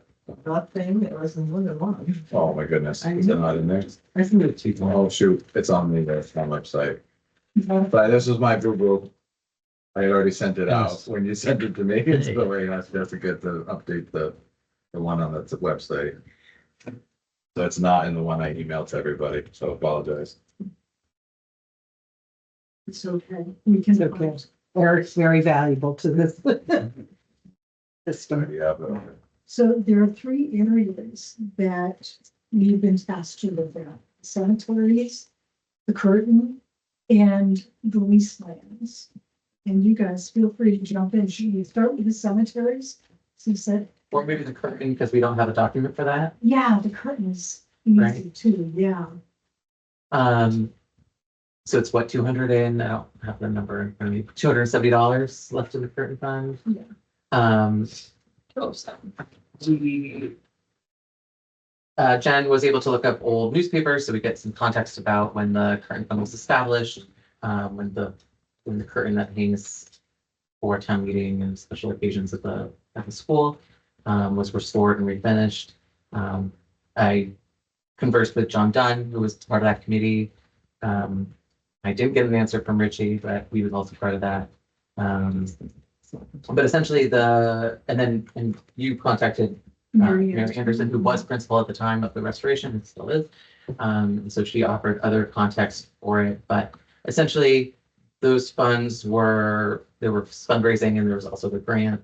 But that should be just for, in our opinion, future restoration of, which, because we use it so rarely, it probably won't have a lot of wear and tear over the next several decades, but eventually those, $270 might be worth nothing when we need the restoration in the future, but that we would suggest putting those funds to the general fund with an earmark towards future restoration if need be on the current fund. Is there anything else on this? Just from an historical perspective, it's interesting, behind the curtain, on the back of it, they had all the students, what was then the Cambridge High School, I guess, signed it. So several weeks ago, some kids were back there with me, and they were looking at their grandparents' and great-grandparents' signatures on the curtain. And there were some washes there, by the way. how surprising is that? But it was really neat. So there's no other documentation. What year was that roughly? 2003. Does that hang all the time? We were told only during town meeting and And special special occasions, like if the Friendly Pirate is doing music. So they concert. take it down and And how's this? Now it's rolled up. It rolls up. It stays. But stays up there, but Yeah. it hangs all the time, just rolled up. Okay. I was curious if they ever took it down and where they kept it. That's Where it came from. Yeah. This, Yeah, yeah. Apparently, Dave Shaw just told me that. small town had a curtain like that for its town meetings and whatnot. Here they preserve ours now. And it all came about because some student at UVM had some master's degree dissertation. And all of a sudden, everybody's looking in the closets for curtains, and it was like everywhere. There was, I don't remember how many they found in Vermont, but it was like, yeah. Okay. When you say So here, that's you the mean, curtain. you mean from this building? Yeah. Yeah, this is- gold town hall. Wow. Was, when my parents were young, this was a movie theater. Yeah. Then it went to a play theater, had Yeah. live plays here. And Well, that's then, what that little piece of random trim that kind of like penetrates through every wall Yeah. was the header of the old stage. Mark Schilling told me that, because I never even knew why there's just random trim Trim. that just penetrates through all the different walls. I used to trick or treat through this building way back then. You did? Yes. Yeah, and this building was originally the meeting house. So it was a place of worship, but also a place for town meetings and things. It's very cool. It's the curtain. So that's our recommendation for the current fund, and then there's more exciting things that Go ahead with the lease land. my other trustees will take care of. So to say at the town meeting, I had been conferring with somebody in my own law firm about this, who actually is very well versed in these lands, because when we put our document together, we want to have it so that Jim doesn't have to take a deep dive, but we have enough information. So in 2019, the select board actually signed a resolution that essentially released the lease lands, our obligation. However, as I've been working with this attorney, the first questions he asked me was, how were the interested parties contacted before the select board put forth the resolution? So I don't know, Donna or Eric, if I work with you to find out how we can get that information, but also too, was it warned? And the specific parcels of land identified. He thinks though, that because it was released in 2019, we shouldn't have a really big issue with it, that the monies can go back into the general fund. However, in his opinion, it's going to make a much stronger case for us if we're able to get those questions answered. So who do I get to spend a Friday afternoon Who with? signed a crazy letter like that? Yeah, I have no idea. So I tell you what I remember. I guess if you hang around long enough, I made 13 years, but I keep going again.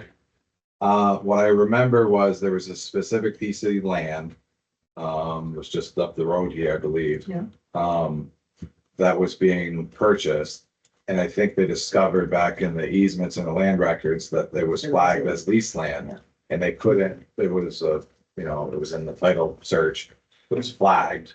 And I think they asked the attorney doing the purchase, asked the town that they felt like this piece of paper was needed in order to make that title clean title. So that's how I believe this particular document came about, was because of that. And I know Jim Barlow was involved in this discussion because I believe he recommended this resolution. And it was signed at a select board meeting. And although it was warned for a select board meeting, if it requires something beyond that, I'm not sure. I don't think we're gonna need it. Yeah. It's, as I've been working the spot, this whole thing is as much historical information as you can put together to back up that document is going to be helpful. And there are at least 15 parcels that we've identified. So again, it should be pretty easy, just going back in and taking a look. All that be right on the proprietor's map.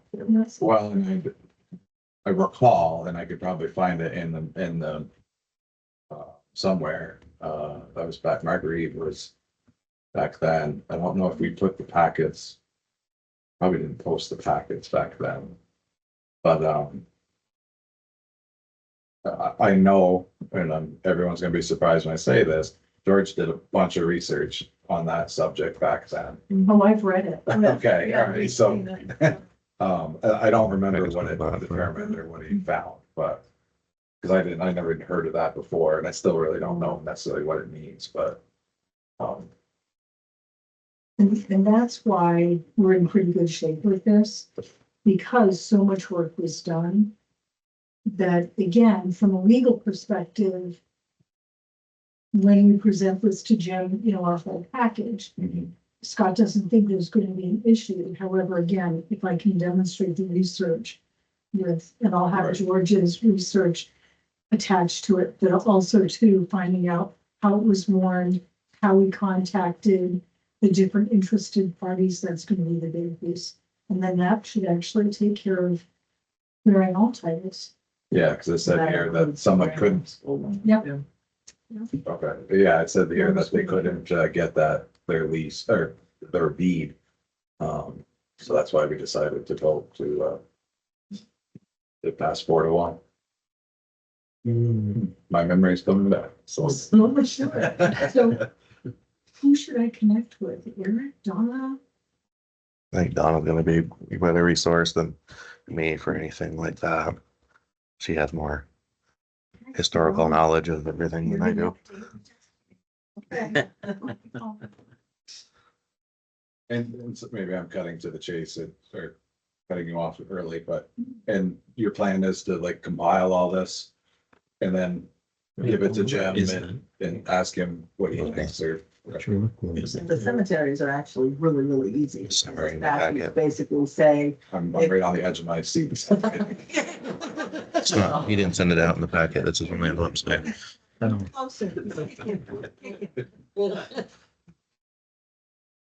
do you want the long? Oh, yeah, you Short are. version? I Sorry. remember. You asked. Here, here. You should. Let's take you right out to the parking lot. So Angela knows this too, because we were both, head of the cemetery commission, but. Vermont statutes say that if there were perpetual care funds in a cemetery, private cemetery association that the town took over, those funds come over intact to be used in the manner that they were meant to be from each association. Okay, so, we know that 29,000 came over from, Jeffersonville. Yep. And because you spent down everything else before, and then you just gave the perpetual care funds. That Kathy Cleary and I remember that, you know, and then we found a letter from Sandy Albright when the South Cambridge Cemetery came over that said that there was 20,000 in the perpetual care fund. So 29,000 and 20,000 have to be kept separately. And they have to be used for those cemeteries only. So the interest income. The numbers are a little different in there because some of the interest hasn't been used. Oh, okay, no, sorry. Good, I'm multitasking, I promise. I'm listening. Looking at the numbers and listening. Okay, anyway, so those numbers have to be kept separately. Asset funds could be put in the general fund as long as they're earmarked for each cemetery. And I believe that, I mean, you and I had talked about it when we were on the commission together. The commission now still feels that if there are, pardon the pun, active burials in the cemeteries, then you need to have like an asset fund for that cemetery.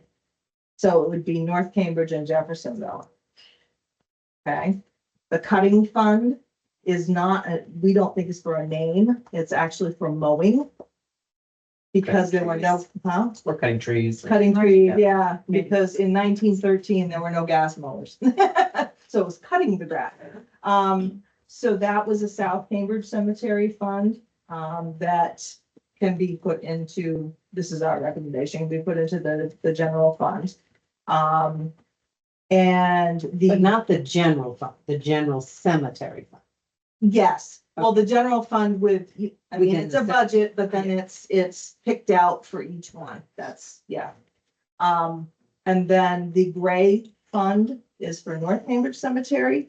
That the conditions have been met. There's a deed with that, and it basically says, as long as you clean my stone, you can have the rest. So, but that, in my opinion, and in the cemetery commission's opinion, should be put in the North Cambridge Asset Fund, because that is a live cemetery. I think that's it. Really good work. Wow. Thank you. Had fun. I think. So the Jeffersonville, this is what I was checking, because it's in a different bucket in the statement of financial position.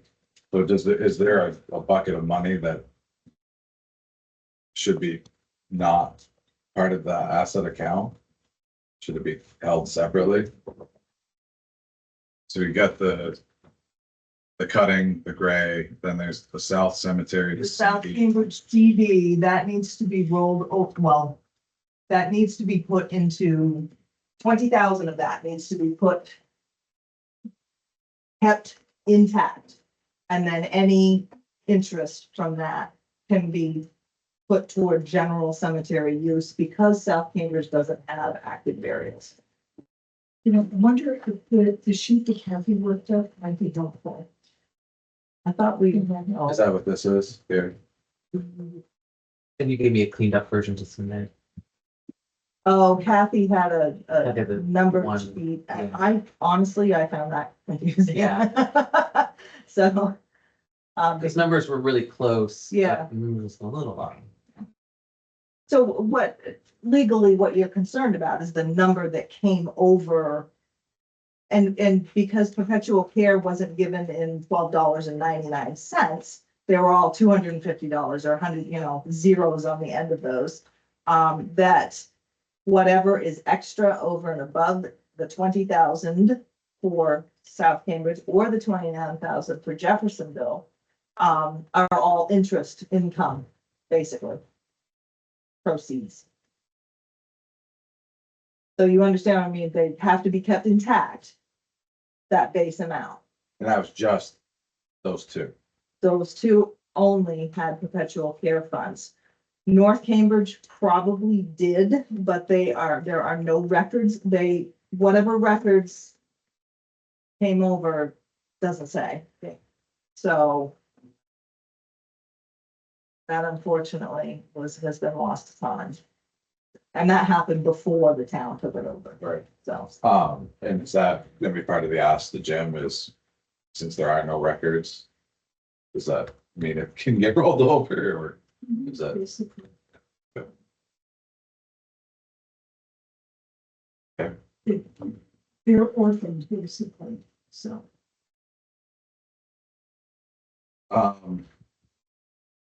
Was the county grammar school certificate, was that part of this? that's part of a lease land thing. Well, that's lease land, okay. Yeah, because the lease lands included college, minister, county grammar school, and, Poor farms. stuff Yeah. like that. yeah. The college lots, there were several of those, Mhm. so. Yeah. Oh, there was an English English school lot too, which is actually the elementary school. Because remember, we had like 5 schools in town. I think there's a book that talks about that. There I have 30 copies in my house, but. Let me guess, there's a marsh name on there too, right? Is it Roberta? Yes. Yeah. Yeah. Okay, So now, we're gonna tighten some things up and then put together our report to share with Jim. And, we think we'll have it ready in less than a year. So. Okay. we'll see. Nice Great. work, guys. Yeah. The That's a voice lot. came Well, from- I'm over here. Oh, hi, Taylor. okay. bet it was interesting to find that all that out. Yeah, and I mean, it's definitely, I've, since I've been on the select board, we've talked about this multiple times about needing to look into this and yeah, it's one of those things that just keeps falling behind and other things pop up, so I'm glad you guys are able to support. Alrighty, Donna, will you be in touch? And just because you were sassy, I'm gonna have a long report about the site. Then it's my wife. You could go on to witness or seconded or whatever. All right, thanks, everybody. Thank you all. Thank you all. Appreciate it.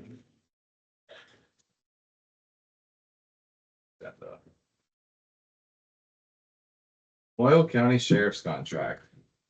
So when I first got this, I was a little perplexed. But, so yeah, they operate on a fiscal year. So we signed them up for 6 months, right? Or a little less than. Well, it's like, it was 2 months because it wasn't until almost April, I think. But then I recalled what the deal was. Yep. We have, 2 copies here.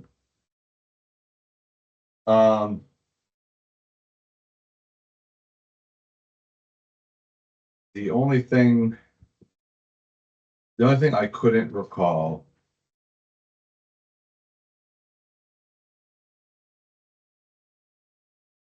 I couldn't recall the quantity because I couldn't make that add up into the budget, Eric, and So are we talking about the sheriff's contract? Or are we talking about the dispatching contract? Because in the packet, we have a dispatching contract. That's what that looked like to me. that was the clue. Yeah. I apologize. This is dispatching. I apologize. Yeah, because they're dispatching. So, I was like, man, that's a lot of money. We didn't agree to this. Yeah, no, that's why. Okay, sorry, I apologize. Yeah. So it's the Lamar County Sheriff's for dispatching services, which we did budget that much for. We did, yeah.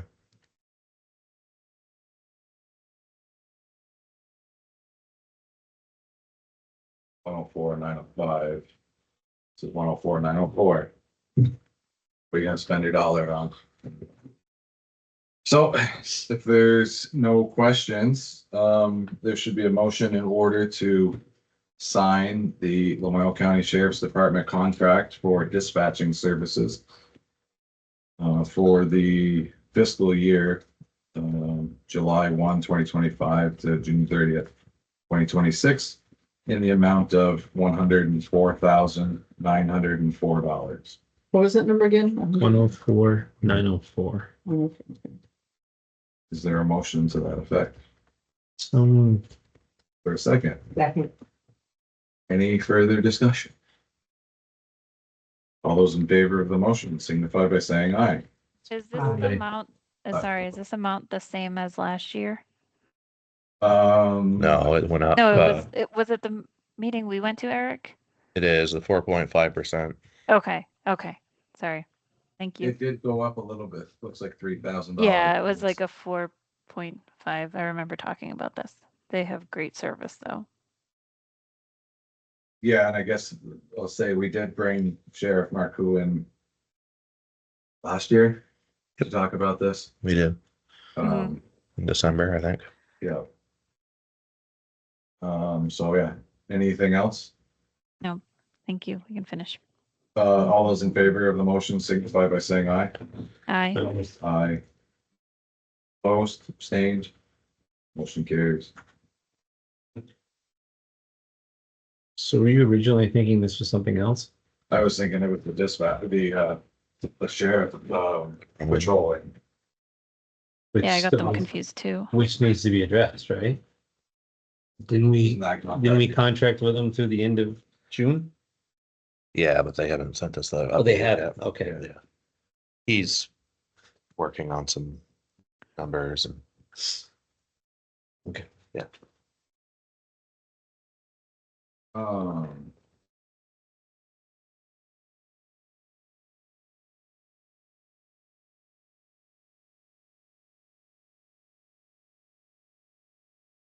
Okay. Bye.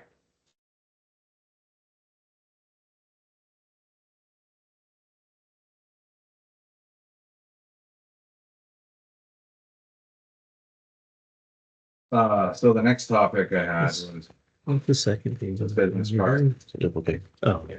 updates, discussions, next steps. So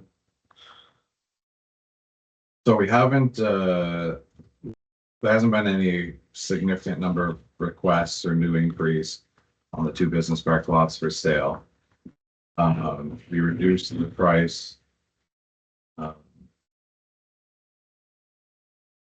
Months ago, I believe, I can't remember exactly when.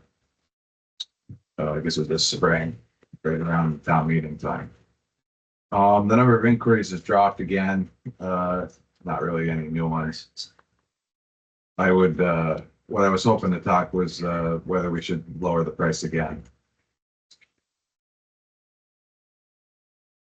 Two strategies What did there. what did we lower it to It's last time? 50 and 35. The two Oh, yeah. One, the higher one is because it's got, some drawings and stuff associated and some permits have been acquired for it.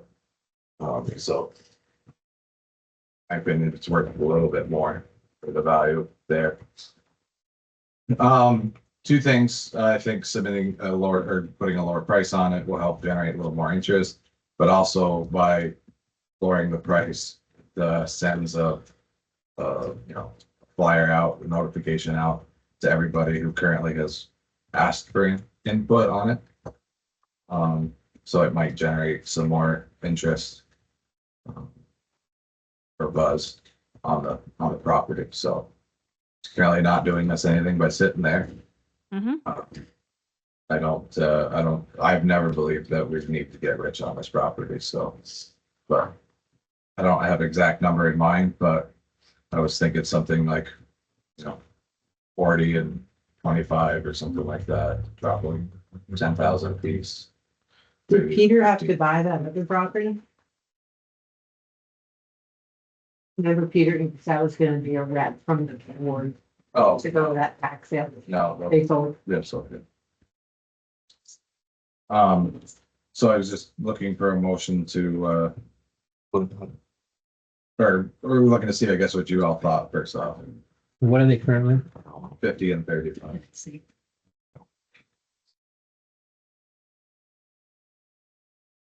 I mean, I'm comfortable making a motion to drop the price to, what do you say, 25, 30, 40?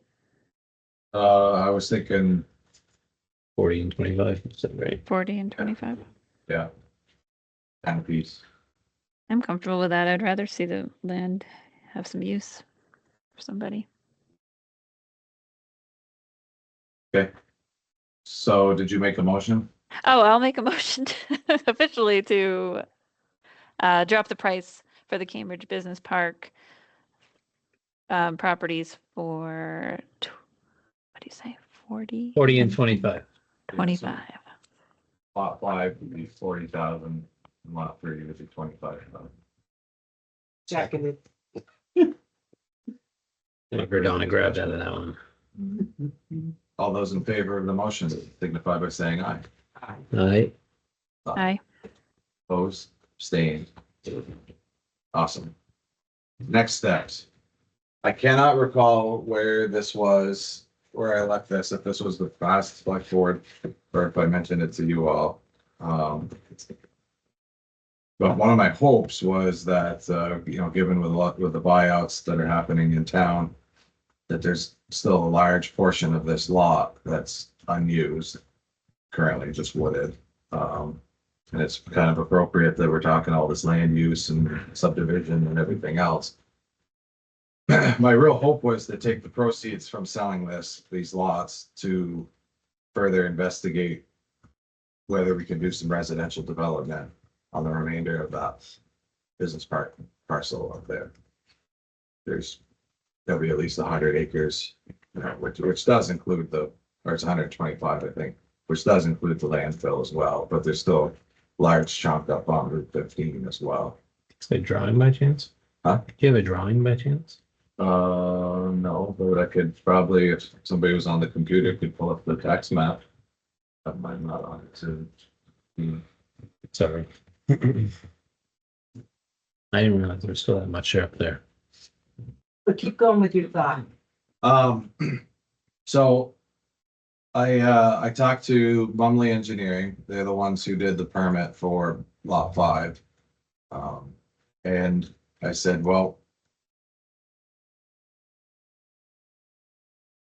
Yep. It's like, well, I would like to pursue this. And I was like, what can you give us that's not gonna cost us anything as an outline to what it would take or what the process would look like, what's the time frame would look like, and what would what would be a good number to budget to do something like this. And so I haven't received it yet, but they're going to work on a proposal package to send to us to see if this is something we would like to explore. Basically, Tila's not gonna be able to see where I'm pointing at, but this is I'm pointing at Tila now. Well, I'm trying to share it with her here. Screen. Cody was ready to sell you, Tila. There you go. Still won't be able to see him pointing probably, but so this is. Can't lot afford 5. me. This is lot 5. This is lot 3. Those are the 2 ones for sale. I see the landfills up here. There's a historic landfill over here that I didn't know about. There's a lot. Which one's 5 again? This one here. That one, is it just basically come off that last So lot technically, straight back? there's this. I know it was an odd sliver. shape, yeah, This is common land, okay. so it's. Lot yeah, 5 starts right Is Is there there. a line there that I don't see? Nope. Okay, I've seen the goes map. around the pond. It doesn't, no, it doesn't. It just No, it stops right doesn't. here. It's not Okay. right there. All right, gotcha, You can But almost, there's this that whole area. area here and even wraps around. Well, this is the common leach field for the business park, but so Right there's here. this whole area here. So long as it doesn't encroach on that person's house right there, it'd be fine. I don't care about there. That you? Yes. So, but I mean, there's a sizable number of acres there that, is not in the floodplain for sure. Obviously, there's no septic or sewer capacity. It's not in a village. It doesn't meet the tier 1B criteria. But, I think my ultimate goal would be if we can at least replace the houses, the number of units, the bedrooms that are proposed to be taken out with the FEMA buyouts. I mean, at a minimum, right? I think that would be a net win. If we could get more, yeah. Sell it off. So I'm going way back, and so my mind is very, very fuzzy here. I thought there was a very large area of the landfill that I thought was way up into that we couldn't get into. Am I incorrect? So the limits that I've seen on the, my water takes fine, by the way. I'm sorry? My water takes fine. Oh. at my house. There is limits on the landfill map, I guess, the one that Stantec does the monitoring on. They've got the estimated limits of the landfill. It would certainly be a roughly, yes. something to look into as far as distances and what the risks are there. But I mean, there's quite a few wells that are a lot closer to that property than The hell to the did landfill than these ones would. So what I asked Mumley to do was to put together a proposal. It's going to be, I asked him to break it down by kind of in a task in the order of operations of what makes sense. And then also a kind of like a billable calendar. So like, what a monthly financial schedule might look like, how much money per month this might entail, mainly for budgeting purposes. And then I started thinking about,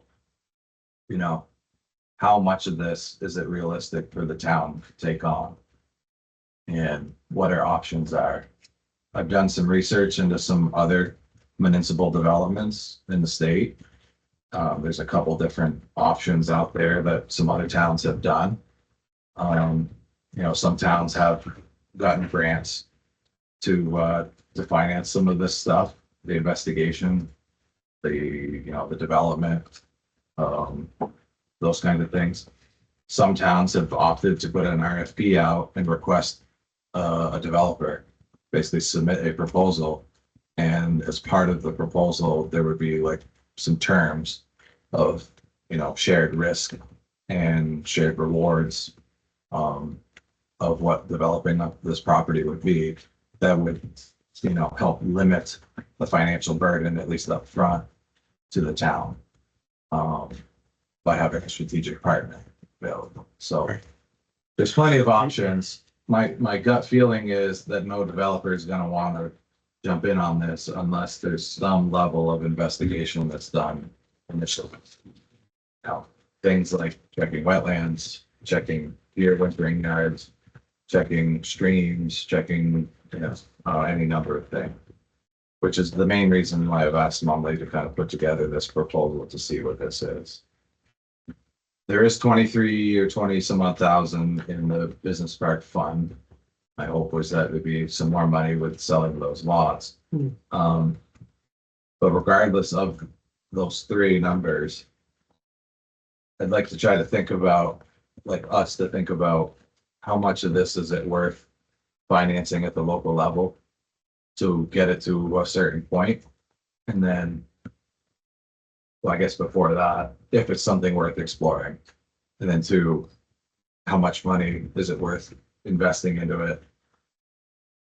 With the understanding that there could come a time where it's determined it's not feasible.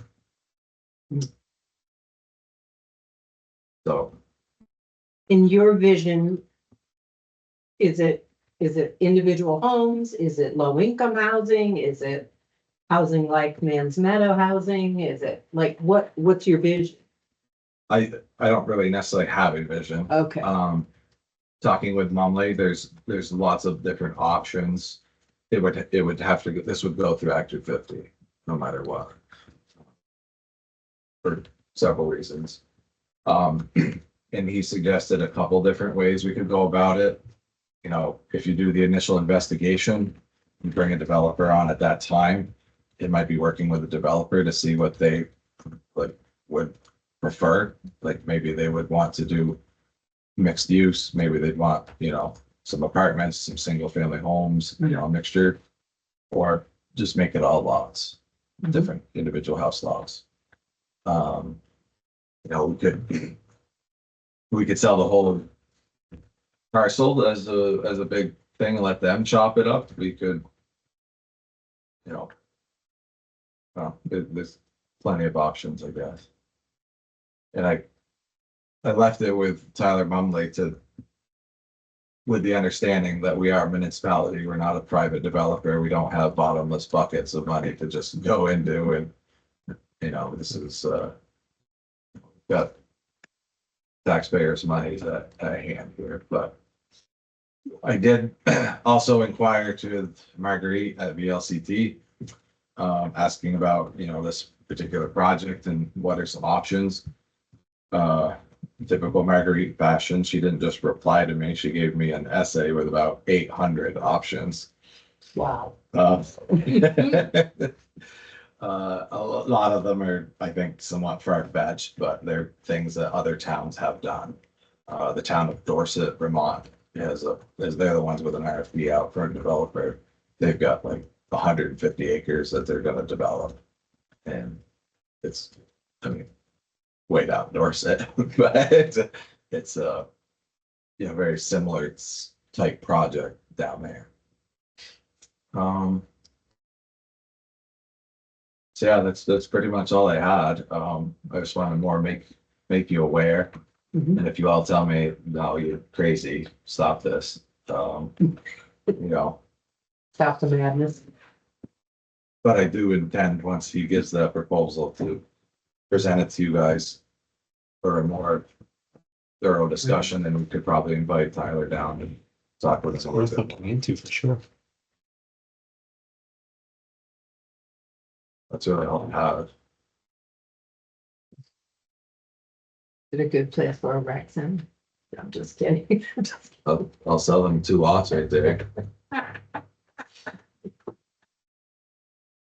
So if you went with like a subdivision What would you do? Go You have to put the road in first. off of Route 15 and that's where the road would be?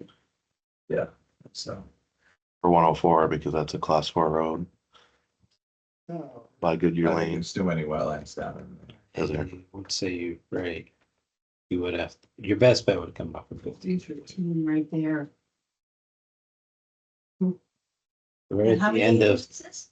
Pinecrest Drive, you could, 126. 120. I But think there's 5-6 acres is those two lots. just go off, like you said, yeah. Pine yeah, Crest right Drive. up the Pinecrest Drive, right at the end of that, just do a road right up next to that. I'll So you have to stay. deal with that. Oh, never mind. I withdraw. But anyways, that's it. Would we put it out to the town? What does this town need? What do people want to do? Or would we just say, that's too complicated and Not sure. raw land sitting there that we could probably easily subdivide it? You get quite a bit in there. So anyways, I don't feel good. I'm gonna suggest we move on. Yeah. Other business, non-agenda for next time. I just had the Can I deputy add- town health officer. There was one thing I wanted to just, since it's timely, and on this week of the 16th, there were a couple events. I just wanted to see if we had thoughts of who was going to, there was an awards LCPC thing, and then also what was it? The focus group from Georgina. Sheila, I volunteered to go on June 19th Okay. Great. at 5:30. And she said you might be going too. No, I was only gonna go with somebody else because I already have a couple things going on. Like the planning commission is on Monday, so it was already kind of a busy week. So if you Sure. take the 5:30, that's great. Yes, no Um, problem. Who would go on? Does somebody need to go on the Wednesday? I'm going on As well? Wednesday. Oh, great. Eric's Okay. going. Oh, 10, yeah. Okay. Okay, so that's clear. And then the LCPC Martin Awards, was there somebody going to that already? When is that one? That is So- on, The 10th, I June. think. yeah, June 10th at 5. Well, Is that the the one you're awards going? are at 6:30. No. And that is in Morrisville.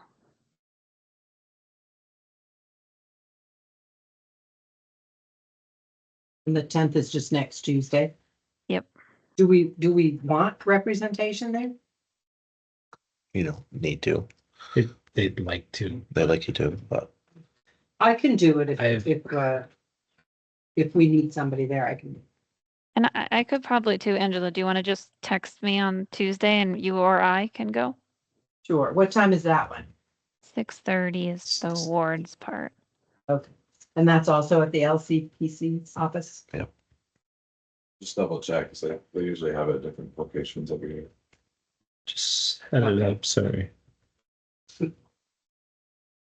Sorry, I don't mean to cut this short, but You look very, very bad. You're pale, extremely pale. You have to be here to.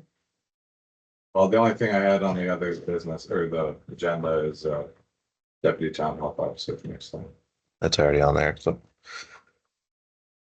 Did that other woman ever reach out to us? not to me. They did follow up and ask everybody. Everybody said they would be interested. He wants to see us. Oh, you mean the person that wasn't here? Right. I don't remember what she said, honestly.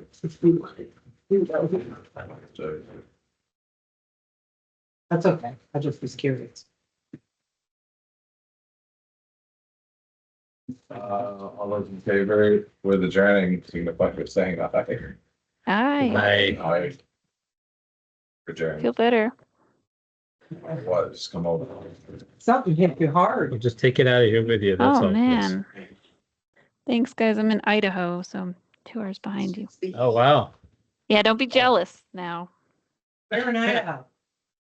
I'm in Boise. Oh, no, I'm not. I'm in Burley now.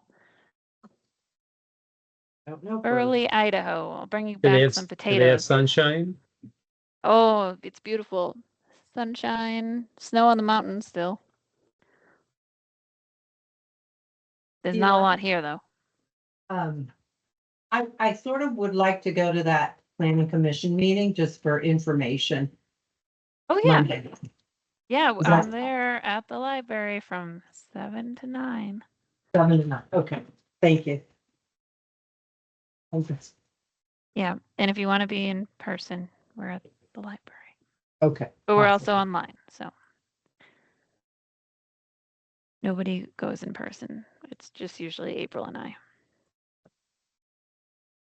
But I get a lot done at the library because there's always something to do. All right, everybody. Thank you. Bye, everyone.